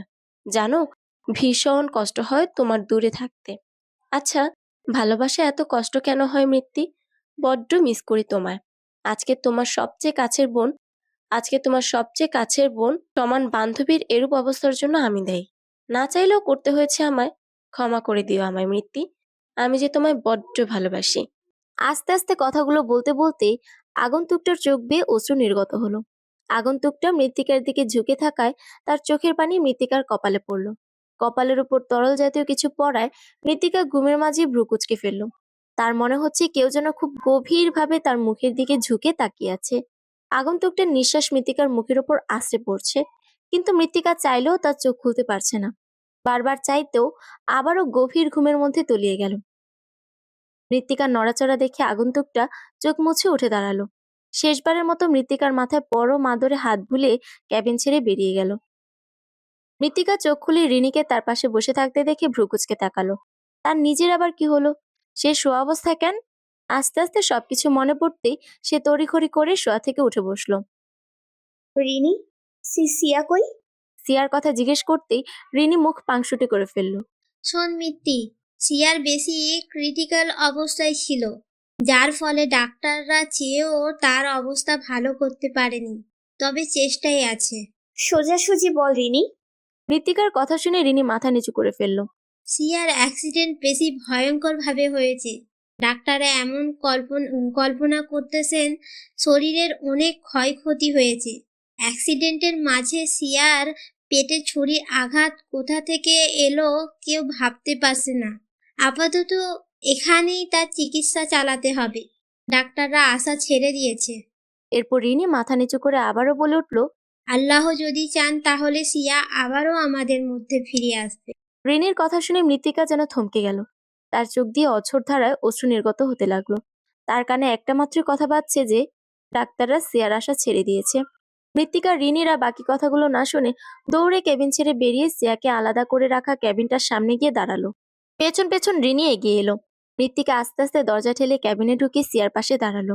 সিয়ার মুখে অক্সিজেন মাস্ক লাগানো, মাথায় ব্যান্ডেজ, শরীরের নানা জায়গায় ব্যান্ডেজ। আর সিয়া কি শান্তভাবে শুয়ে আছে। সিয়া, এই সিয়া, উঠ না বোন আমার, আমরা গুলশানে যাব, আড্ডা দিব অনেক। সিয়ার কোনো নড়াচড়া না দেখিয়ে মৃত্তিকা রিনির দিকে ফিরে কাঁপা কাঁপা কণ্ঠে বলে উঠল, রিনি, এই রিনি, আমার সিয়া আবারও আগের মতো আমার সাথে হেসে খেলে কথা বলবে।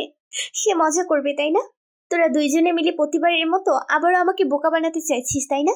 আমি কিন্তু এবার আর বোকা হব না, তোদের চালাকি ধরে ফেলেছি। সিয়া, ওঠ। মৃত্তিকার কথা শুনে পেছনে রিনি ফুফিয়ে উঠল।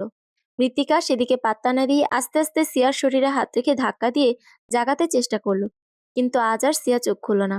হঠাৎ কেবিনের দরজা খুলে সিয়ার মা দৌড়ে এসে মৃত্তিকাকে জড়িয়ে ধরে কান্নায় ভেঙে পড়তেই মৃত্তিকাও ফুফিয়ে কেঁদে উঠল। তার সিয়া আজ আর তার সাথে মজা করতে আসছে না। ও দূরেই সিয়ার বাবা মাথা নিচু করে দাঁড়িয়ে আছে। সিয়ার মায়ের বেশি কান্না দেখে তিনি তার স্ত্রীর দিকে এগিয়ে স্ত্রীকে থামানোর চেষ্টা চালাচ্ছে। সিয়ার মা কিছুক্ষণ আগেও বেহুশ হয়েছিল অন্য কেবিনে। হুঁশ ফিরতেই আবারও মেয়ের কাছে পাগলের মতো ছুটে এসেছে। একজন নার্স তাদের ডাক দিতে দিতে কেবিনের দরজা খুলে দৌড়ে এসে তাদের উপর বকাঝকা করতেই সবাই কন্দনরত চোখে সিয়াকে আরেকবার দেখে কেবিন ছেড়ে বেরিয়ে গেল। সিয়ার মা কাঁদতে কাঁদতে আবারও বেহুশের ন্যায় হয়ে পড়ল। মৃত্তিকা নিজেও তার আগের অবস্থায় নেই। তার বারে বারে মনে হচ্ছে এই তো সিয়া এখনই শোয়া থেকে উঠে অক্সিজেন মাস্ক ছুঁড়ে ফেলে হেসে বলে উঠবে, দেখেছো তোমাদের কিভাবে অতি সহজে বোকা বানিয়ে ফেলেছি। তখন মৃত্তিকা দৌড়ে সিয়ার দিকে রাগী দৃষ্টিতে এগিয়ে গিয়ে দুইটা থাপ্পড় লাগাতে সিয়া মৃত্তিকাকে জড়িয়ে ধরে তার রাগ কমানোর চেষ্টা করবে। এক পর্যায়ে সফল হবে। মৃত্তিকার রাগ কমে গিয়ে হেসে দিবে। মৃত্তিকা বারবার সিয়ার ক্যাবিনের দরজার কাছ দিয়ে সিয়ার দিকে তাকাচ্ছে। এই বুঝি সিয়া উঠে যাবে, কিন্তু আজ আর মৃত্তিকার ইচ্ছে সফল হলো না। সিয়া উঠল না, নিশ্চুপ ভাবে শুয়ে আছে আজ। আজ আর মৃত্তিকার মন খারাপ অবস্থায় হাসাতে চেষ্টা করতে এলো না সিয়া। মিত্তি, সিয়াকে হয়তো কেউ পরিকল্পিতভাবে খুন করার চেষ্টা করেছে। ওই গাড়িটার ড্রাইভার পুরোপুরি সুস্থ, শুধু একটু হাতে ব্যথা পেয়েছে। মানে? ড্রাইভারটার ভাষ্যমতে সিয়া দৌড়ে হাঁপাতে হাঁপাতে গাড়িতে উঠে বসছিল। ড্রাইভারটা যাবে না বলা সত্ত্বেও সিয়া জোর করে তাড়াতাড়ি গাড়িটা চালু দিতে বলেছিল, যার ফলে ড্রাইভার অনিচ্ছা সত্ত্বেও গাড়ি ছেড়েছিল। সিয়া ড্রাইভারকে জোর করে বলার সময় ভীষণ হাঁপাচ্ছিল আর বারে বারে পেছনের দিকে কি জানি দেখছিল। সিয়া তখন অনেক ভয়ে ছিল।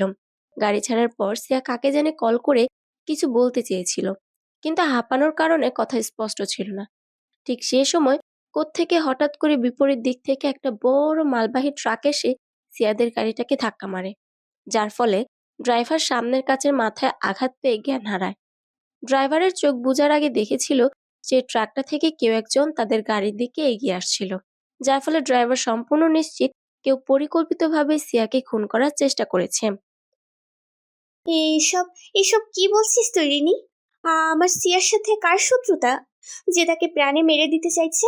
আজকে কিছুক্ষণ আগে সিয়ার সেই দিনের গাড়ির ড্রাইভারটা খোঁজ নিয়ে হাসপাতালে এসে সিয়ার মা বাবাকে সব বলে গেল। না হলে ভাব, ড্রাইভারটা নিজের সামনে থেকে তেমন একটা আঘাত পায়নি, অথচ সিয়া সে পেছনে থাকার পরেও ড্রাইভারের চেয়ে বেশি আঘাত পেয়েছে। আর ডাক্তাররা কাল ঠিকই বলেছে সিয়ার পেটে ছুরির আঘাত। মৃত্তিকা স্তব্ধ হয়ে হাসপাতালের করিডোরে থপ করে বসে পড়ল। তার আপাতত কিছুই মাথায় ঢুকছে না। সে শুধু মনে প্রাণে প্রার্থনা করছে সিয়া যেন খুব তাড়াতাড়ি আগের মতো সুস্থ হয়ে ওঠে। মৃত্তিকা এখনো হাসপাতালেই আছে। কাল রাতে রিনি হাজার জোর করেও মৃত্তিকাকে বাসায় নিতে পারেনি। তার এক কথা, সে সিয়াকে একা রেখে যাবে না, না হলে সিয়া সুস্থ হয়ে মৃত্তিকার উপর অভিমান করে থাকবে। মৃত্তিকার কারণে রিনিও আর যায়নি, বাসায় ফোন করে বলে দিয়েছে। Hello sir. কি অবস্থা ওইদিকে? স্যার আসলে আমি মেরেছি, কিন্তু বেঁচে গিয়েছে ওই মেয়েটা। শেষ করে দাও। Okay sir. ফোন রেখে আগন্তুকটি আকাশের দিকে তাকিয়ে একটা মলিন শ্বাস ফেলল। এই জীবনে সে অনেক হত্যার আদেশ দিয়েছে, কিন্তু আজকের মতো এতটা খারাপ লাগা কাজ করেনি। তারা যে কথাটা বলতে গলা কেঁপেছিল, তার বড্ড খারাপ লাগছে আজ, কিন্তু সে যে নিরুপায়। সন্ধ্যা কেটে গিয়ে চারদিকে ধীরে ধীরে রাতের নিস্তব্ধতা ঘিরে ধরছে। আস্তে আস্তে দিনের আলো ঢেকে গিয়ে গুটগুটে আধারে পরিণত হচ্ছে চারপাশ। মৃত্তিকা হাসপাতালের একটা ক্যাবিনের সামনে দরজাতে হেলান দিয়ে মেঝেতে হাঁটু মুড়ে বসে চোখ বুজে আছে। আজ 2 দিন কেটে গিয়েছে, অথচ সিয়ার জ্ঞান ফেরার নামগন্ধ নেই। রিনিকে মৃত্তিকা জোর করে সকালের দিকে পাঠিয়ে দিয়েছিল। মেয়েটা যেতে চায়নি, কিন্তু মৃত্তিকার জোরাজোরির ফলে বাধ্য হয়ে গিয়েছিল। আর কয়দিনই বা এখানে থাকবে? মৃত্তিকা কোথাও গিয়ে মন বসাতে পারবে না বিধায় এখানে রয়ে গিয়েছে। সে জানে বাসায় অথবা হোস্টেলে গেলে প্রতি পদে পদে সিয়ার কথা মনে পড়বে। তার চেয়ে এখানে সিয়ার পাশে থেকে মনকে শান্ত রাখতে পারলেই হলো। মৃত্তিকা নিজেকে সামনে নিবে।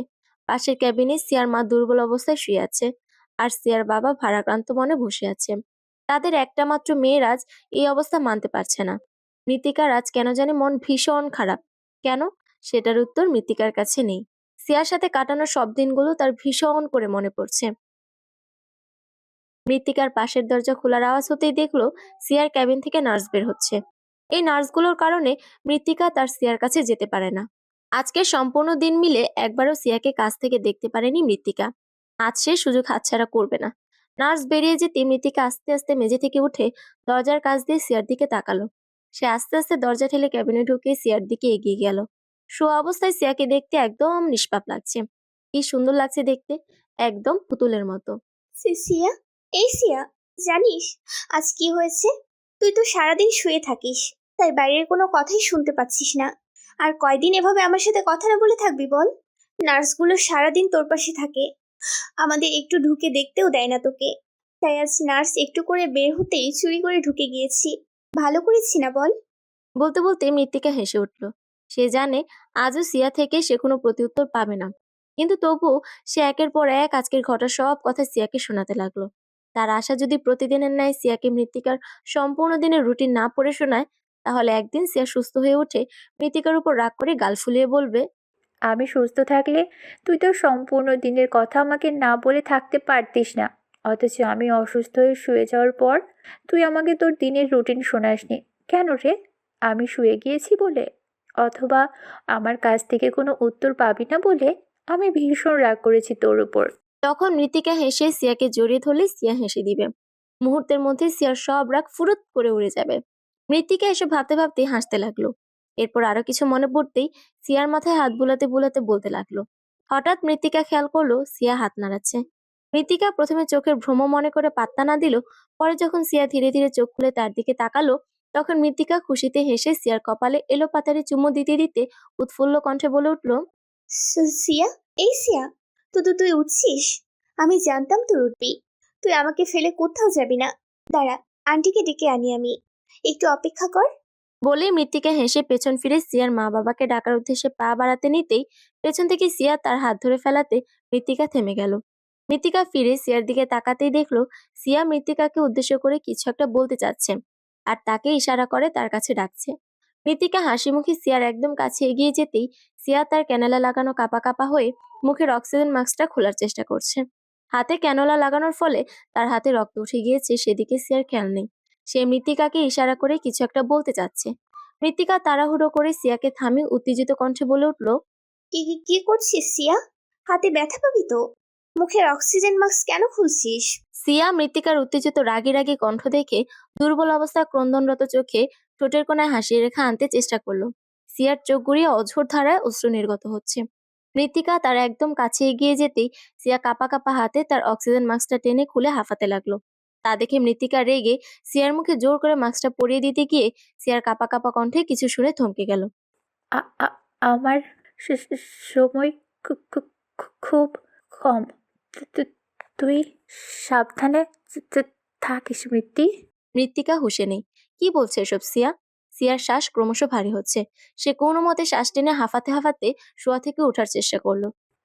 তোর সামনে অনেক বড় বিপদ, সাবধানে থাকিস। বলতে বলতে শুয়ে পড়লো সিয়া। সিয়া শুয়ে কাপা কাপা হাতটা মৃত্তিকার দিকে বাড়িয়ে তাকে ছুঁতে চেষ্টা করে ব্যর্থ হলো। মৃত্তিকাকে ছোঁয়ার আগেই সিয়া শুয়ে শুয়ে আস্তে আস্তে চোখ বুজে ফেললো। মৃত্তিকা সিয়াকে চোখ বন্ধ করে ফেলতে দেখে উত্তেজিত কণ্ঠে সিয়াকে ছুঁয়ে ডাকতে লাগলো। সিয়াকে চোখ না খুলতে দেখে মৃত্তিকা দ্রুত কেবিন ছেড়ে বেরিয়ে পাগলের ন্যায় ডাক্তারকে ডাকতে লাগলো। ডাক্তার তাড়াহুড়ো করে এসে সব পরীক্ষা করে দেখে একটা মলিন শ্বাস ফেললো। তাদের সব চেষ্টা বিফলে গেল। সিয়া চলে যাওয়ার অনেক দিন পেরিয়ে গিয়েছে। এখনো মৃত্তিকা সিয়াকে প্রচুর মিস করে। কি থেকে কি হয়ে গেল সে এখনো ভেবে উঠতে পারে না। তোকে বড্ড মিস করি সিউ। কেন এভাবে আমাকে একা করে চলে গেলি? যেখানেই থাকিস ভালো থাকিস সিউ। বলতে বলতেই মৃত্তিকার দু চোখ গড়িয়ে অশ্রু নির্গত হলো। এখন কান্না করা সেটা প্রতিদিনের অভ্যাসে পরিণত হয়েছে। মৃত্তিকার চোখ মুছে ব্যালকনি থেকে রুমে ঢুকলো। আর সেই গুনগুন করে এক কোণে জড়সড় হয়ে একটা মেয়ে পড়ছে। সিয়া চলে যাওয়ার পর হোস্টেলের কর্মরত ম্যামটা অন্য আরেকটা মেয়েকে মৃত্তিকার সাথে শেয়ার দিয়েছে। মেয়েটা মৃত্তিকা থেকে জুনিয়র, সব সময় পড়ার উপর থাকবে। মেয়েটাকে যতবার সিয়ার জায়গায় শুতে দেখবে ততবার তার বুকে চিনচিনে ব্যথা অনুভব হয়। ইচ্ছে করে সিয়া আসুক, আগের মতো গল্প করুক। মৃত্তিকা যদি একবার সিয়াকে কাছে পেত, জড়িয়ে ধরতে পারতো মেয়েটাকে, তাহলে সব মন খারাপ নিমিষের মধ্যে উধাও হয়ে যেত। আপু, তোমার শরীর ঠিক আছে? চোখ মুখ ফুলে গিয়েছে যে। মৃত্তিকা একটা মলিন শ্বাস ফেললো। হ্যাঁ, আমি ঠিক আছি। বলেই মৃত্তিকা ওয়াশরুমে ঢুকে গেল ফ্রেশ হতে। সিয়া চলে যাওয়ার পর সম্পূর্ণ দিনটার রুটিনই বদলে গিয়েছে।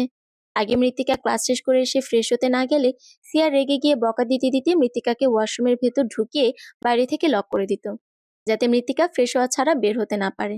এরপর মৃত্তিকা ফ্রেশ হয়ে আস্তে আস্তে সিয়া রান্নার কাজ শেষ করে খাবার নিয়ে মৃত্তিকার জন্য অপেক্ষা করত। মৃত্তিকা বের হওয়ার পর একসাথে খেত। মৃত্তিকা একটা দীর্ঘশ্বাস ফেলল।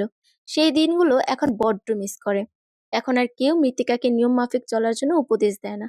এখন আর কেউ মৃত্তিকা খাবে না বললেও জোর করে টেনে হিঁচড়ে তুলে খাইয়ে দেয় না। এখন আর কেউ মৃত্তিকা ঘুমিয়ে পড়লে পানি ঢেলে দিয়ে ঘুম থেকে তুলে না। মৃত্তিকা ক্লাসে না গেলেও এখন আর কেউ রেগে যায় না। তাকে এখন আর কেউ আগলে রাখে না। কতদিন হয়ে গেল আজ কারোর সাথে মন খুলে হেসে হেসে আড্ডা দিচ্ছে না মৃত্তিকা।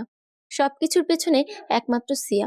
সিয়া এখন আর তার কাছে আসে না, মৃত্তিকাকে এসে ছুঁয়ে দেয় না। মৃত্তিকা রেগে থাকলেও কেউ এসে হাসাতে চেষ্টা করে না। তার এখনো বিশ্বাস হয় না মেয়েটা নাকি আর নেই, মৃত্তিকার কাছ থেকে অনেক অনেক দূরে চলে গিয়েছে, যেখান থেকে চাইলেও আর ফিরে আসা যায় না। এসব ভাবতে ভাবতেই মৃত্তিকার চোখ গড়িয়ে অশ্রু নির্গত হলো।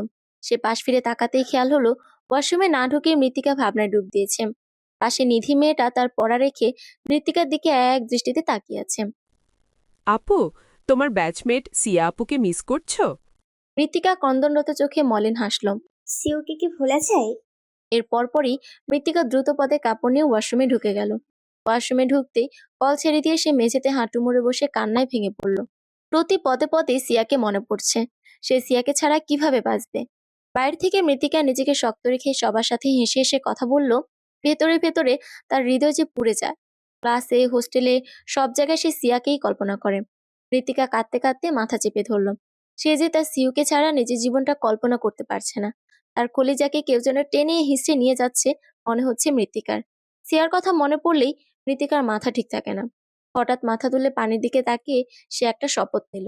সিয়া পৃথিবী থেকে বিদায় নেওয়ার পেছনে যে মানুষটার হাত আছে তাকে আমি একদিন না একদিন খুঁজে বের করবই। আমি নিজ হাতে সে আগন্তুককে খুন করব। আমার অস্তিত্বের এক অংশকে যে পৃথিবী থেকে বিতাড়িত করেছে তাকে আমি নিজ হাতে যতদিন পর্যন্ত তাকে খুন করতে না পারবো ততদিন আমার তৃষ্ণা মিটবে না। লুৎফর আহমেদ হাতে আর মাথায় ব্যান্ডেজ করা অবস্থায় বেডে শুয়ে আছেন। ঘুমন্ত অবস্থায় আছেন তিনি। পাশেই বাসার সবাই মন খারাপ করে দাঁড়িয়ে আছে। লুৎফর আহমেদের পাশে ঈশানের মা আমিনা রহমান শাড়ির আঁচলে মুখ চেপে ধরে কিছুক্ষণ পর পর কান্নার সুর তুলতেছে। রুমি আহমেদ ভাইয়ের পাশে মন খারাপ করে দাঁড়িয়ে আছে। রুমের দরজার এক পাশে রিনি আর আরেক পাশে মৃত্তিকা দাঁড়িয়ে আছে। কাল রাতের দিকে লুৎফর আহমেদ বাড়ি থেকে বাসায় ফেরার পথে তার গাড়িতে কেউ একজন গুলি করে। প্রথম গুলিটা গাড়ির কাচ ভেদ করে লুৎফর আহমেদের হাত বরাবর পড়ে। কিছু বুঝে ওঠার আগে আবার গুলি ছোড়া হলো। সেই গুলিটা একদম টার্গেট করে মারার ফলে লুৎফর আহমেদের মাথায় এসে পড়ে। এরপর একে একে গুলি ছুটতে লাগলো। ভাগ্য ভালো, ড্রাইভার অভিজ্ঞতা সম্পন্ন হয় পরবর্তী গুলি করার আগেই কোনো মতে গাড়িটা জোরে টান মারে, আর বাকি গুলিগুলো কারো কোনো ক্ষতি করতে পারে নাই। লুৎফর আহমেদ প্রথম গুলিটার আওয়াজ শুনে সরে যেতে চেয়ে গাড়ির সাথে মাথায় আঘাত পেয়ে জ্ঞান হারিয়ে ফেলেছিল। এরপর অজ্ঞান অবস্থায় সোজা গুলি এসে মাথায় পড়ে। ড্রাইভার ওইদিকে খেয়াল না দিয়ে গাড়িটা একটানে বাসায় নিয়ে আসে। লুৎফর আহমেদকে হাজার চেষ্টা করেও কেউ হাসপাতালে নিতে পারেনি। তার এক কথা, তিনি এই বাসা থেকে নড়বেন না। তবুও বেশি আঘাত পাওয়ায় হাসপাতালের কয়েকজন চেনা পরিচিত ডাক্তার বাসায় এসে সময় মতো দেখে যায়। আর দুইজন নার্স লুৎফর আহমেদের দেখাশোনার জন্য সবসময় বাসায় থাকে। আজ 2 দিন যাবৎ তার অবস্থা এমন। কোনো উন্নতি হচ্ছে না। যতই দিন যাচ্ছে ওনার ততই অবনতি হচ্ছে। ওনাকে দুর্বলতা আস্তে আস্তে আরো অসুস্থ বানিয়ে ফেলছে। এখন কথা বলে ধীরে ধীরে। বাসার সবাই চিন্তিত। তারা ঈশানকে খবর দিতে চাইলে লুৎফর আহমেদ কড়াভাবে নিষেধ করেন। ঈশান ভুলেও যেন তার এই অবস্থা সম্পর্কে অবগত না হয়। লুৎফর আহমেদের কড়া নিষেধাজ্ঞা শুনে বাসার কেউ আর ঈশানকে খবর দেওয়ার সাহস পায় নাই। বাসার কেউ ভাবতে পারছে না হঠাৎ লুৎফর আহমেদের শত্রু কই থেকে আসবে। এত বছর কঠোর পরিশ্রম করে তিনি আজ বিশাল বড়লোক। কারোর সাথে খারাপ ব্যবহার করেনি কোনোদিন। সবসময় গরিব অসহায় মানুষদের দান করত। হঠাৎ কোথা থেকে আড়ালে এত শত্রু হয়েছে। সেদিনের পর আরো বেশ কয়েকদিন কেটে গেল, কিন্তু লুৎফর আহমেদের সুস্থ হওয়ার নামগন্ধ নেই। তিনি আস্তে আস্তে আরো বেশি অসুস্থ হয়ে পড়েছেন। এখন আর শোয়া থেকে উঠতে পারে না। ওনার দিন কাটে সারাদিন এক রুমে শুয়েই। এতদিন বোঝা না গেলেও এই কয়েকদিনে ওনার চেহারায় বার্ধক্যের চাপ পড়ে গিয়েছে। মৃত্তিকার ওনাকে দেখে ভীষণ মায়া হয়। কি মানুষ কেমন হয়ে গেল। দিন চলে যায় আপন গতিতে। দেখতে দেখতে আরো 2 দিন চলে গিয়েছে। আরশির বাবা মা সবার কাছ থেকে বিদায় নিয়ে আরশির কাছে যাওয়ার উদ্দেশ্যে রওনা দিল। এরপর আরো একদিন কেটে গেল। এর মাঝে একদিন শোনা গেল লুৎফর আহমেদদের মেডিকেলটা অনেক বড় অফিসারদের হাতে করতলগত হয়েছে। বাসার সবার মাথায় চিন্তা ভর করলো। পরিবারে একের পর এক এসব কি নেমে আসছে। মেডিকেল বন্ধ হয়ে গেল, মৃত্তিকাদের ক্লাস বন্ধ ঘোষণা করা হলো। লুৎফর আহমেদ এটা শুনে আরো বেশি অসুস্থ হয়ে পড়লেন। তিনি কোনো মতেই শুয়ে থাকতে চাইছেন না। লুৎফর আহমেদের বিশ্বস্ত কয়েকজনকে মেডিকেলের ওখানে পাঠিয়েও কোনো লাভ হলো না। পুলিশ মেডিকেলটাকে ঘিরে আছে। এসবের কারণে লুৎফর আহমেদ মানসিকভাবে আরো বেশি ভেঙে পড়েছেন। বাসার সবার চোখে চিন্তায় ঘুম নেই। রিনি আর মৃত্তিকা কোনো মতে ওনাকে সামলে তারা ওখানকার পরিস্থিতিটা অবলোকন করার জন্য মেডিকেলের উদ্দেশ্যে রওনা দিল। মেডিকেলে দাঁড়িয়ে গিয়ে পৌঁছাতেই তারা দুজনেই রিকশার ভাড়া মিটিয়ে নেমে গেল। রিনি আর মৃত্তিকা একটু এগিয়ে গেল। চারপাশে বিভিন্ন মানুষের ছড়াছড়ি। পুলিশ চারদিকে ঘেরাও করে রেখেছে। স্টুডেন্টরা জিনিসপত্র নামিয়ে মাথার ওপর এক বোঝা পরিমাণ চিন্তা নিয়ে হল ছেড়ে বাসার উদ্দেশ্যে রওনা দিচ্ছে। চারদিকে অনেক পরিমাণ শ্রমিক মেডিকেলের একপাশ ভেঙে ফেলেছে। মৃত্তিকার এসব দেখে হঠাৎ করে ভীষণ রকম খারাপ লেগে গেল। এই মেডিকেলে কত স্টুডেন্ট কত দূর থেকে স্বপ্ন দেখে পড়তে এসেছে, অথচ আজ তারা অসহায়। আজ সব খালি। তার আর সিয়ার কত স্মৃতি জড়িয়ে আছে এই মেডিকেলে। এই হলটাতে তারা দুজনে কত হাসি তামাশা করত, অথচ তারা মেডিকেলটাকে নিমিষের মধ্যে ভেঙে চুরমার করে দিচ্ছে। মৃত্তিকার নিজের জন্য চিন্তা হচ্ছে না, তার বড় মামার জন্য ভীষণ খারাপ লাগছে। তিনি কত কষ্ট করে স্বপ্ন দেখে তিল তিল করে এই মেডিকেলটা তুলেছে, অথচ এই পাষাণ লোকগুলো এক নিমিষে চুরমার করে দিচ্ছে। রিনির চোখ ঘুরে অশ্রু নির্গত হচ্ছে। তার বাবা ভাইয়ের এত কষ্টের উপার্জনের টাকা। মৃত্তিকা রিনিকে নিয়ে আরেকটু এগিয়ে গিয়ে দেখলো দূরে মেডিকেলের প্রবেশ পথের ভেতরে কয়েকজন লোক হাতে কিছু একটা নিয়ে দাঁড়িয়ে আছে। হয়তোবা ফাইলের মতো কিছু একটা হবে। তারা কয়েকজন একটা লোককে ঘিরে দাঁড়িয়ে আছে। সেই লোকটা এদের ইশারা করে কিছু একটা বলছে, হয়তো দিক নির্দেশনা দিচ্ছে। বুঝেই যাচ্ছে হয়তো কোনো বড় অফিসার। মৃত্তিকার কেন জানি মনে হচ্ছে এই লোকটার এরূপ পেছন সাইড সে কোথাও দেখেছে, কিন্তু ঠিকঠাক মনে করতে পারছে না। লোকটা পেছন ফিরে দাঁড়িয়ে আছে বলে মৃত্তিকা ঠিকঠাক দেখতে পাচ্ছে না, কিন্তু তার মনে হচ্ছে এই লোকটাকে সে অনেক কাছ থেকে কোথাও দেখেছে। কিন্তু যাই হোক, মৃত্তিকাদের যে এই মানুষটার সাথে কথা বলতেই হবে। কেন তারা লুৎফর আহমেদের এত স্বপ্নের ভবনটা এক নিমিষের মধ্যে ভেঙে ফেলছে? বাইরের মানুষ ওখানে যেতে পারছে না। মৃত্তিকা আর রিনি হাজার চেষ্টা করেও ওখানে যেতে পারলো না। পুলিশ আটকে ধরে ফেললো। মৃত্তিকা পুলিশকে বুঝিয়ে বলতে লাগলো যাতে করে ওখানে একটু মৃত্তিকা আর রিনিকে যেন যেতে দেওয়া হয়, কিন্তু পুলিশরা তা শোনার চেষ্টা করে না। তাদের এক কথা, তাদের ওই স্যার কাউকে ওখানে যেতে অনুমতি দিবে না। মৃত্তিকা আর রিনি দুজনেই হতাশ হলো। মৃত্তিকা আর রিনি নিরাশ হয়ে শেষবারের মতো আবার পুলিশটাকে অনুরোধ করলো শুধুমাত্র একটিবার যেন তারা মানুষটার সাথে দেখা করতে পারে। ওই জায়গায় লোকগুলো আস্তে আস্তে সরে গিয়ে ওই অফিসারকে জায়গা দিতে মৃত্তিকা বুঝতে পারলো হয়তো অফিসারটা চলে যাবে। তার আগে যেভাবেই হোক ওই লোকটার সাথে দেখা করতেই হবে। মৃত্তিকা পুলিশকে অনুরোধ করলো একটু করে দেখা হলেই তারা চলে যাবে, কিন্তু পুলিশটা তাতেও রাজি না হয় মৃত্তিকা ওই অফিসারটার উদ্দেশ্যে জোরে স্যার বলে চিৎকার দিল। তার চিৎকার শুনে ওই অফিসারটা হাঁটা থামিয়ে তার দিকে ফিরতেই মৃত্তিকা চমকে স্তব্ধ হয়ে গেল। এদিকে পুলিশগুলো মৃত্তিকা ওইভাবে এত জোরে চিৎকার দেওয়ার ফলে তার উদ্দেশ্যে বিভিন্ন আজেবাজে গালি দিয়ে তাকে সরাতে চেষ্টা করেও পারল না। রিনি পুলিশদের এমন অকথ্য ভাষায় গালি শুনে চোখ মুখ কুঁচকে অপমানে মুখ ঘুরিয়ে নিয়ে চলে যাওয়ার উদ্দেশ্যে মৃত্তিকার হাত ধরে টানতে লাগলো, কিন্তু মৃত্তিকা শক্ত হয়ে এক দৃষ্টিতে ওই অফিসারটার দিকেই তাকিয়ে আছে। সে এক পাও নড়াচ্ছে না। অফিসারটা নিজেই রিনি মৃত্তিকাদের দিকে এগিয়ে আসতেই পুলিশগুলো মাথা নিচু করে সালাম দিয়ে সরে দাঁড়ালো। এতে মৃত্তিকা আরো বেশি চমকে গেল। তার মুখ দিয়ে আর কোনো কথা বের হচ্ছে না। অফিসারটার গাড়ি এসে দাঁড়াতেই পুলিশ সবাইকে সরিয়ে দিতে লাগলো, কিন্তু মৃত্তিকা সরল না। রিনি তার পাশে দাঁড়িয়ে হাত ধরে টানতে টানতে ব্যর্থ হয়ে দাঁড়িয়ে পড়ল। অফিসারটা মৃত্তিকাদের পাশ দিয়ে গাড়িতে উঠতে গিয়ে মৃত্তিকার দিকে ফিরে আরেকটু এগিয়ে এলো। দীপ তুমি? আদিব নয়, রিফাত চৌধুরী। মৃত্তিকা স্তব্ধ দৃষ্টিতে আদিবের দিকে তাকালো। কি বলছে এসব? এসব কি? আদিব চোখ থেকে চশমা খুলে সামনের দিকে দৃষ্টি দিয়ে জবাব দিল। লুৎফর আহমেদ, তোমার মামার এই মেডিকেলটা অবৈধ উপার্জনে গড়ে তোলা। সব প্রমাণ আমাদের হাতে আছে। খুব শীঘ্রই ওনাকে গ্রেফতার করা হবে। বলে চশমা পরে দ্রুত পদে হেঁটে গাড়িতে উঠে গেল। আদিব গাড়িতে উঠতেই গাড়ি ছেড়ে দিল। পেছন থেকে আরো কিছু পুলিশের গাড়ির হর্ন বাজতেই মৃত্তিকার হুঁশ ফিরল। রিনি তাড়াতাড়ি মৃত্তিকাকে সাইড করে নিয়ে এলো। পরপর কয়েকটা পুলিশের গাড়ি আদিবের গাড়ির পেছনে অনুসরণ করে চলল। মৃত্তিকা সব দেখে ঘুরে চলে গেল। এসব কি বলছে? এসব কি আদৌ তার চোখের ভ্রম, নাকি সব সত্যি? আদিব এই জায়গায় কিভাবে পৌঁছালো? আর তার চেয়ে বড় কথা, এসব কি বললো সে? তার মামার অবৈধ ব্যবসা মানে? মৃত্তিকার পাশে রিনিও এসব শুনে থমকে গেল। এইমাত্র লোকটা কি বলে গেল? এটা কি আদৌ সত্যি? সেদিনের পর মৃত্তিকা আরো চুপচাপ হয়ে গেল। একের পর এক ঘটা সবকিছু তার মাথার উপর দিয়ে যাচ্ছে। এসবের কারণে সে মানসিকভাবে অসুস্থ হয়ে পড়েছে। একের পর এক চমক নিতে পারছে না আর সে। এসব কি হচ্ছে তার সাথে? মৃত্তিকা মাথাটা চেপে ধরে মেঝেতে বসে পড়ল। রিনি এসে লুৎফর আহমেদকে সব বলতেই তিনি আরো অসুস্থ হয়ে পড়লেন। এর একদিন পর মেডিকেলটা সম্পূর্ণ ভাঙার কাজ শেষ হলো। এখন সেখানে আর আগের মতো এত আকর্ষণীয় লাগে না, শুধুমাত্র একটি খালি জমি। এসব শুনে লুৎফর আহমেদ একেবারে শুয়ে গেলেন। তিনি এখন আর উঠে বসতেও পারেন না। হঠাৎ একদিন লুৎফর আহমেদ রুমি আহমেদকে আলাদাভাবে ডেকে পাঠালো কিছু একটা বলার উদ্দেশ্যে। তিনি রুম থেকে সবাইকে ইশারায় বেরিয়ে যেতে বললেন, শুধুমাত্র রুমি আহমেদকে থাকতে বলেন। অস্পষ্ট সুরে তিনি রুমি আহমেদের উদ্দেশ্যে কাঁপা কাঁপা কণ্ঠে বলে উঠলেন, বোন, আজ তোকে সবচেয়ে সত্য কথা যেটা স্বয়ং তোর থেকেও লুকিয়েছি সেটাই বলবো। হয়তো আমাকে পৃথিবীর সবচেয়ে নিকৃষ্ট পুরুষ ভাববি, হয়তো এখন তোর পছন্দের মধ্যে আমি শীর্ষে আছি, কিন্তু এই কথা শোনার পর তোর ঘৃণার জায়গায় আমাকে বসাবি, কিন্তু কিছুই করার নেই। আমি আর কষ্টের বোঝা সহ্য করতে পারছি না। রুমি আহমেদ বুঝতে পারল না কি এমন বলবে তার ভাই যার ফলে ঘৃণা করবে তাকে। রুমি আহমেদ জিজ্ঞাসু দৃষ্টিতে তার ভাইয়ের দিকে তাকাতেই লুৎফর আহমেদ শোয়া থেকে উঠে বসতে চাইল, কিন্তু ব্যর্থ হয়ে শোয়া অবস্থায় বলে উঠল, আমি শফিককে খুন করেছিলাম। তোর আজ এই দশার জন্য আমি দায়ী, একমাত্র তোর বড় ভাই লুৎফরই দায়ী। বলতে বলতেই তিনি ঢুকরে কেঁদে উঠলেন। কিন্তু এইবার আর রুমি আহমেদ তার ভাইয়ের কান্না দেখে সান্ত্বনা দিতে দৌড়ে আসলো না। সে এক জায়গায় স্তব্ধ হয়ে দাঁড়িয়ে রইল। রাতে মৃত্তিকা তার মাকে খাওয়ার উদ্দেশ্যে ডাকতে রুমের সামনে গিয়ে দেখলো ভেতর থেকে দরজা বন্ধ। মৃত্তিকা কিছুক্ষণ স্থির দৃষ্টিতে দরজার দিকে তাকিয়ে রইল। তার মা তো দরজা বন্ধ করেন না। আজ হঠাৎ কি হলো?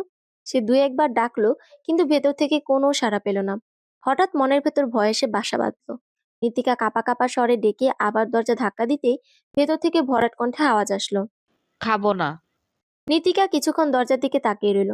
তার মা হঠাৎ এমন ভরাট কণ্ঠে কেন কথা বলছে? মনে হচ্ছে যেন কান্না করছে, কিন্তু কেনই বা কান্না করবে? মৃত্তিকা আরো কয়েকবার ডেকে কোনো সাড়া না পেয়ে রুমে এসে গেল। তার মায়ের মাঝে মাঝেই এমন হয়, আবার সকালে ঠিক হয়ে যায়। হয়তো বাবার কথা ভীষণ মনে পড়েছে, তাই আর না ডাকাই শ্রেয় মনে করে সে ফিরে আসলো। মৃত্তিকা রুমে এসে খাটে শোবার পরেও অনেকক্ষণ ঘুম এলো না মায়ের চিন্তায়। ঘুমানোর চেষ্টা করতে করতে একসময় ঘুমিয়ে পড়লো সে। হঠাৎ ঘুমের মধ্যেই তার মনে হলো কেউ একজন খুব তীক্ষ্ণ দৃষ্টিতে মৃত্তিকার দিকে তাকিয়ে আছে, আর তার চোখে মুখে উপচে পড়া ছোট ছোট চুলগুলো খুব যত্ন সহকারে কানের পিছনে গুজে দিচ্ছে। মৃত্তিকা অনেকক্ষণ চোখ খুলতে চেয়েও ঘুমের জন্য পারল না। এক পর্যায়ে জোর করে চোখগুলো টেনে খুলতেই দেখলো সারা রুম জুড়ে রাতের নিস্তব্ধতা ঘিরে আছে। তাহলে এতক্ষণ এটা কি ভ্রম ছিল? হঠাৎ ব্যালকনির দিকে চোখ যেতেই দেখলো পর্দার ওপারে কেউ একজনের আবছা ছায়া। মৃত্তিকা প্রথমে ভয়ে গুটিয়ে গেল, পরে ভয়কে আড়ালে ঢেকে খাট থেকে নেমে দাঁড়ালো। ততক্ষণে ছায়াটা মিলিয়ে গিয়েছে। ব্যালকনির ওখানে গিয়ে ভয়ে ভয়ে পর্দা সরাতেই কাউকে দেখলো না। মাত্রই তো মনে হয়েছিল কে একজন এখানে আছে, কিন্তু এসেই কেউ নেই। এটা কিভাবে সম্ভব? হঠাৎ ব্যালকনিতে চোখ যেতেই দেখলো ব্যালকনির কাঁচটা খোলা। এটা কি খুলবে? মৃত্তিকা প্রাচীর দিয়ে নিচের দিকে তাকানোর পরও কাউকে দেখতে না পেয়ে রুমে এসে গেল। খাটে এসে শুতেই আর ঘুমেলো না। সে কিছুক্ষণ হাঁটাহাঁটি করতে রুমের দরজায় আওয়াজ হলো। এত রাতে কেই বা দরজা ধাক্কাবে? বাসার কারো কিছু হলো না তো? মৃত্তিকা দরজা খুলতেই সামনের আগন্তুকটাকে দেখে থমকে গেল। এটা কি আদৌ ভ্রম নাকি সত্যি? কতদিন পর মানুষটাকে দেখলো। মানুষটার দৃষ্টি অগোছালো। তার দৃষ্টিতে কি যেন একটা ছিল, অস্থিরতায় ভরা সে দৃষ্টি। মৃত্তিকা আর তাকিয়ে থাকতে পারল না। সে তাড়াতাড়ি চোখ নামিয়ে ফেলল। এই চোখের দিকে তাকালে তার দুনিয়া উলট পালট হয়ে যায়। মৃত্তিকার বক্ষপিঞ্জরের হৃৎপিণ্ডরা ধপধপ করছে। কেমন আছিস মৃত্তি? মানুষটার শীতল দৃষ্টি দিয়ে এক বাক্যের কথাটা কানে যেতে মৃত্তিকার মন শীতলতায় ছেয়ে গেল। সে তাৎক্ষণিক কোনো জবাব দিতে পারল না। বলছিস না যে? আপনি কোথায় ছিলেন এতদিন? কথাটা বলতে গিয়ে মৃত্তিকার ঠোঁট কেঁপে উঠল। বুঝতে পারলো মানুষটার উপর ভীষণ রকম অভিমান জন্মেছে। দূর থেকেও বুঝি ভালোবাসা হয়। মৃত্তিকার এমন অভিমান ভরা কণ্ঠস্বর শুনে ঈশানের অস্থির দৃষ্টিগুলো হঠাৎ করে হাসি হাসি হয়ে ঠোঁটের কোণায় আপনা আপনি মুচকি হাসি এসে ভর করলো। সে হেসে এগিয়ে মৃত্তিকার গালে হাত রাখতেই মৃত্তিকা উষ্ণ ছোঁয়া পেয়ে চোখ বন্ধ করে ফেলল। ঈশান তা দেখে তার প্রিয়তমাকে এক হাতে জড়িয়ে নিল। মৃত্তিকাও বিড়াল ছানার মতো একদম গুটিসুটি হয়ে ঈশানের বক্ষপিঞ্জরে গুজে রইল। আজ অনেকদিন পর রুমি আহমেদের মনে আগের স্মৃতিগুলো হানা দিচ্ছে। তার সাথে শফিকের প্রথম থেকে শুরুর সবকিছুই আবার নতুন করে মনে পড়ছে। তার সাথে শফিকের প্রথম দেখা, এরপর প্রণয়, লজ্জা পাওয়া, সব মিলিয়ে কি রঙিন স্মৃতি। কিভাবে ভুলবে সে মানুষটাকে? রুমি আহমেদের চোখের সামনে হানা দিল সেই 20 বছর আগের ডায়েরির রঙিন পাতাগুলো। তখন সবেমাত্র সদ্য কিশোরীতে পা দিয়েছে রুমি আহমেদ। ফুটফুটে মেয়ে ছিল। সম্পূর্ণ বাসা মাথায় তুলতো তার চঞ্চলতায়। বাবা ছিল না, 2 ছেলে 1 মেয়েকে নিয়ে কোনো মতেই টানাপোড়েনে সংসারটা চালিয়ে নিত তাদের মা রাশিদা বেগম। একমাত্র মাটার উপরও একদিন অসুস্থতা ভর করলো। বাসায় যা অর্থ ছিল সব শেষের পথে। দিন যতই যায় ততই অসহায় হয়ে পড়ে তারা। সাহায্য চেয়েও ব্যর্থ হয়, কেউই এগিয়ে আসে না। একদিন লুৎফর আহমেদ মাঝপথে পড়াশোনা রেখে সম্পূর্ণ বাসার দায়িত্বটা নিজের কাঁধে নেন। কেমন করে সে সংসার চালাতো বলা যায় না। আস্তে আস্তে সুখের সংসার গড়ে উঠছিল। সদ্য কিশোরী বয়সে পা রাখা চঞ্চল রুমি সংসারের কাজগুলো এক হাতে সামলে নিয়েছিল। মা সারাদিন বিছানায় শুয়ে বসে দিন কাটাতো, লুৎফর আহমেদ খুব সুন্দরভাবে সংসারটা সাজিয়ে তুলেছিল। এর কয়েক মাসের মধ্যে হঠাৎ করে তাদের সংসারটা আরো সুন্দর হয়ে উঠল। বিরাট বিরাট দালান বানালো লুৎফর আহমেদ। ছোট 2 ভাই বোনকে খুব ভালোভাবে পড়াশোনা করিয়ে বড় করে তুলেছিল। আগে লুৎফর আহমেদের কাছ থেকে ছোট 2 ভাই বোন কোনো আবদার করলে তার কপালে চিন্তার রেখা ফুটে উঠত, অথচ এখন আর চিন্তার রেখা ফুটে ওঠে না। ওরা খোঁজার আগেই সব হাসি মুখে তাদের সামনে এনে দিত লুৎফর আহমেদ। আস্তে আস্তে গাড়ি বাড়ি সব হলো। তার ভাইয়ের অনেক বড় ব্যবসা হলো। তার সামনে পিছে অনেক মানুষ ঘোরে। তেমনি একদিন ভাইয়ের সুবাদে দেখা হয়ে গেল শফিকের সাথে। সেদিন চঞ্চল কিশোরী গুনগুন করতে করতে সিঁড়ি বেয়ে নিচে নামছিল। সেই সময় শফি লুৎফর আহমেদের অপেক্ষায় সোফায় বসেছিল। দুজনের প্রথমবারের মতো দেখা। লুৎফর আহমেদের সাথে কাজের সুবাদে শফিক আহমেদ সব সময় রুমিদের বাসায় আসা যাওয়া করত। সেখান থেকেই আস্তে আস্তে দৃষ্টি বিনিময়, তারপর প্রণয়। সব মিলিয়ে দিন ভালোই চলছিল। হঠাৎ একদিন শফিক আহমেদের আসা বন্ধ হয়ে যায়। কারণ হচ্ছে লুৎফর আহমেদ। রুমি শফির বিষয়টা খেয়াল করতে পেরেছিল, যার ফলে তিনি শফিককে বাসায় আসতে নিষেধ করেন। কিন্তু চঞ্চল রুমি তো তা মানতে চায় না। লুৎফর আহমেদের এমন কড়া নিষেধাজ্ঞা শুনে শফি আর বাসায় আসার সাহস পায় না। আর তাদের এমন প্রণয়ে লুৎফর আহমেদের এমন চিন্তাধারা দেখে ভবিষ্যতের কথা ভেবে সম্পর্কটা শেষ করে দেয়। তারপর চঞ্চল রুমি একদিন হঠাৎ করে নিস্তব্ধ হয়ে যায়। লুৎফর আহমেদ তার একমাত্র বোনকে এমন রূপে দেখতে পারেনি। তিনি খেয়াল করলো তার বোন আস্তে আস্তে শান্ত হয়ে যাচ্ছে, এক রুমে নিজেকে আবদ্ধ করে নিয়েছে। এসব কিছুর পেছনে কি আছে তা লুৎফর আহমেদ খেয়াল করে শফিককে একদিন হুট করে বাসায় ডেকে এনে বিয়ের প্রস্তাব দেয়। এর পরপরই রুমি আহমেদের মুখে হাসি ফুটে ওঠে। মূলত শফিক আহমেদ ছিল একজন এতিম, তাই লুৎফর আহমেদ তার আদরের বোনটাকে এর হাতে তুলে দিতে চায়নি। কিন্তু শেষ পর্যন্ত বোনের মুখে হাসি ফোটানোর জন্য এমন সিদ্ধান্ত নিতে বাধ্য হলো। এর পরপরই তাদের বিয়ে। সুখেই চলছিল সব। মৃত্তিকা হওয়ার 2 মাসের মাথায় শফিক আহমেদকে সব সময় চিন্তাগ্রস্ত দেখা যেত। রুমি আহমেদ কিছু জিজ্ঞেস করলেও বলতো না। হঠাৎ মৃত্তিকার 3 মাসের মাথায় খবর এলো শফিক খুন হয়েছে। খবরটা তার একমাত্র আদরের বড় ভাই এনেছিল, তার সাথে শফিকের হাতের রক্তমাখা ঘড়ি, আরো অন্যান্য জিনিস। এতে রুমি আহমেদের বিশ্বাস না করে উপায় ছিল না। এরপর রুমি আহমেদ একমাত্র মেয়েটার দিকে তাকিয়ে আর শফিকের স্মৃতি নিয়ে বাকি জীবন কাটিয়ে দেয়। তিনি ভেবেছিলেন তার সাথে আর কেউ না থাকলেও তার একমাত্র বড় ভাই লুৎফর আহমেদ আছে। কিন্তু এতদিন পর সে এটা কি শুনলো? তাও বা তার বড় ভাই। কিভাবে করতে পারলো তার ভাই এই কাজটা? সে তো জানতো রুমি আহমেদ শফিককে কতটা ভালোবাসে। কিভাবে পারলো খুন করতে? রুমি আহমেদ যেন পাথর হয়ে গিয়েছেন। রুমি আহমেদ তখন লুৎফর আহমেদের কাছ থেকে বাকি কথাগুলো না শুনে রুম থেকে দ্রুতপদে বেরিয়ে এসেছিল, যার ফলে পেছনে লুৎফর আহমেদ অস্পষ্ট সুরে রুমি আহমেদকে আরো কিছু বলতে চেয়েছিলেন, সেগুলো আর শুনেননি। তিনি তার একমাত্র বোনকে হয়তো বেশি কষ্ট দিয়ে ফেলেছেন ভেবে বোনকে সামলাতে শোয়া থেকে ওঠার চেষ্টা করতে মেঝেতে পড়ে গেলেন। রুমি আহমেদ অতদিকে খেয়াল না দিয়ে সোজা রুমে এসে দরজা বন্ধ করে দিয়েছিলেন। কিন্তু কেনই বা খুন করলো সেটাই আর শোনা হয়নি। কাল সকালেই তিনি তার ভাইয়ের কাছ থেকে সব শুনবে। কেন তার প্রাণপ্রিয় স্বামীকে সে খুন করেছে? তার কি হাতও কাঁপলো না? এতদিন এই ভাইকে সে পৃথিবীর শ্রেষ্ঠ পুরুষ হিসেবে ভেবে এসেছিল, অথচ আজ সব মিথ্যে। তার ভাই একটা খুনি। সকাল হতেই আহমেদ বাড়িতে শোকের ছায়া পড়ল। লুৎফর আহমেদ মাঝরাতেই শেষ নিঃশ্বাস ত্যাগ করেছে। মুহূর্তের মধ্যে বাড়িটা আশেপাশে মানুষে ভরে গেল। সবাই মুখ চেপে ধরে কান্নায় ভেঙে পড়ল। রুমি আহমেদ যেন পাথরের রূপ নিয়েছে। কথাই বলে না, অতিশোকে পাথর। তার সাথেও এমন হচ্ছে। কাল রাতে এক সত্যি জানার পরে একরাশ ঘৃণা এসে জন্ম নিয়েছিল ভাইয়ের প্রতি, অথচ এখন তার এই পৃথিবীতে 2 জন আপনজন ছিল, শফি আর তার ভাই। যখন শফি খুন হয়েছিল মনে করেছিল এই পৃথিবীতে তার শ্রেষ্ঠ ভাই তার সাথে আছে, অথচ কাল শুনলো সেই প্রিয়জনকে নাকি আরেক প্রিয়জন খুন করেছে, তাও বা পাপের রাজ্য থেকে বেরিয়ে আসতে চেয়েছিল বলে। আর এখন সেই ভাইটাও বিদায় নিল। রুমি আহমেদের বেঁচে থাকার শেষ অবলম্বনটাও তাকে ছেড়ে বহু দূর চলে গেছে। কিভাবে বাঁচবে সে? সে যেন পাথর হয়ে আছে।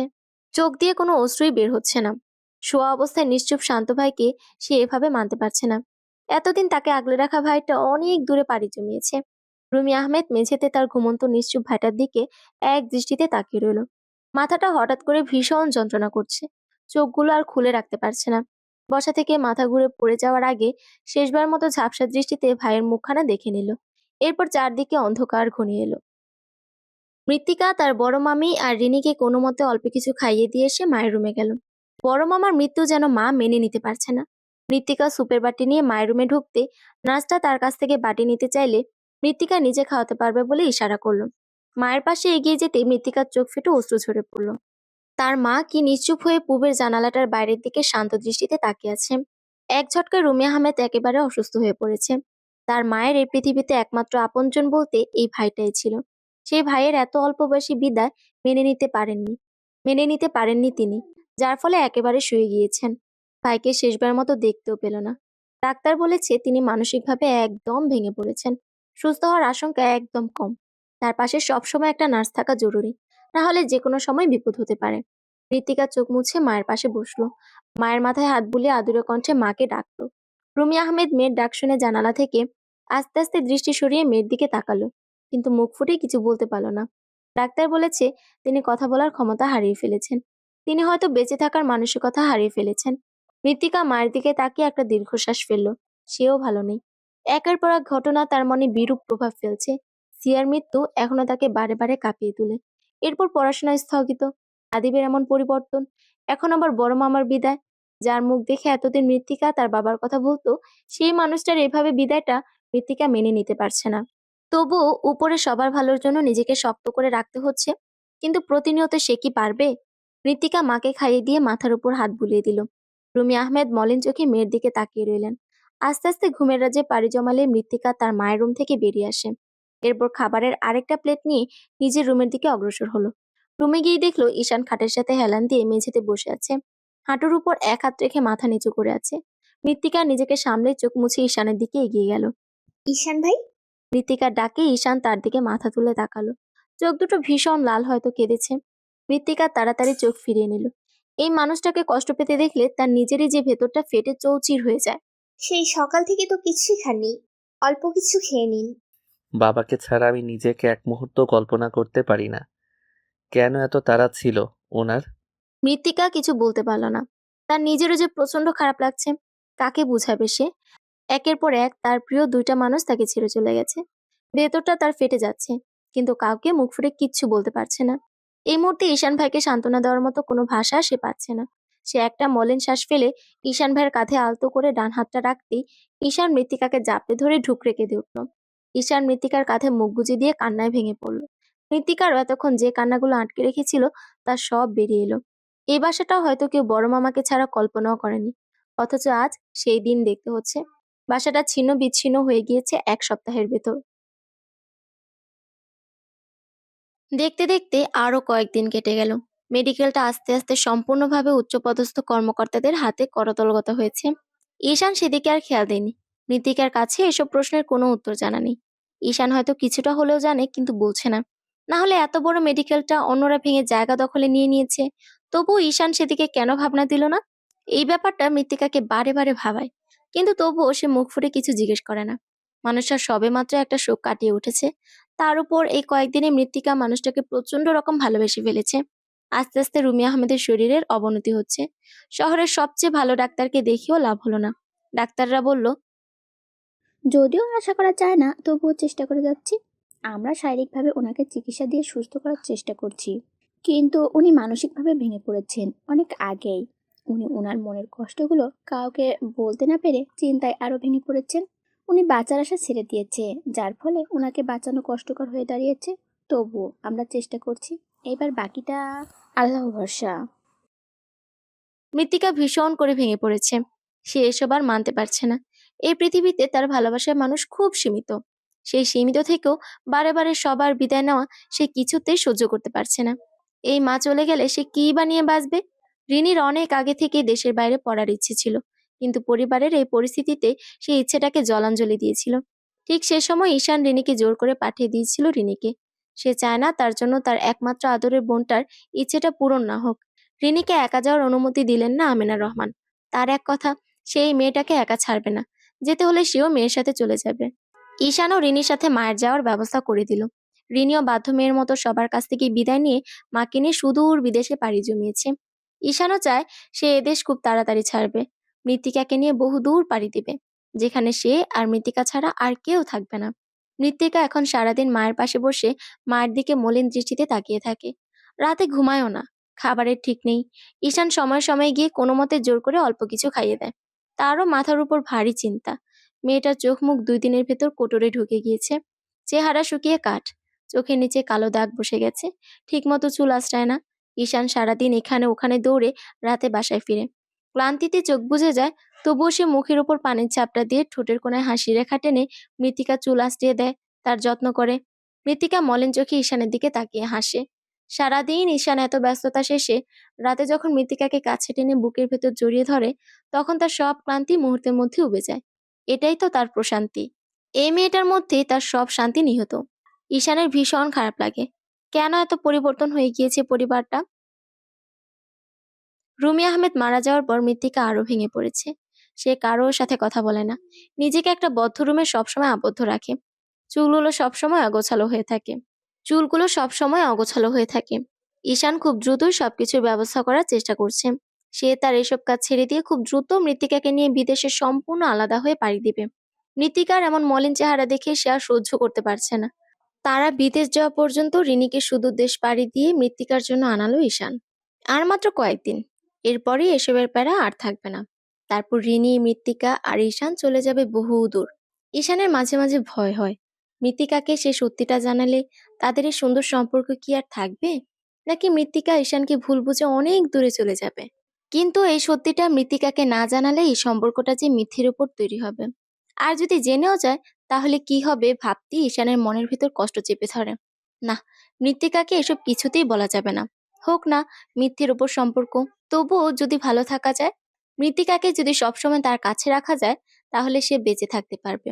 আর যদি সত্যিটা বলার পর মৃত্তিকা হারিয়ে যায়, না, মৃত্তিকাকে এসব কিছুতেই বলবে না। সে তো এসব কাজ থেকে বেরিয়ে আসবে। রিনি আসার পর রিনির সঙ্গতাই মৃত্তিকা মাত্র একটু আধটু সুস্থ হয়ে উঠেছে। ঈশানও অনেক খুশি। এ তো কালই চলে যাবে এরা।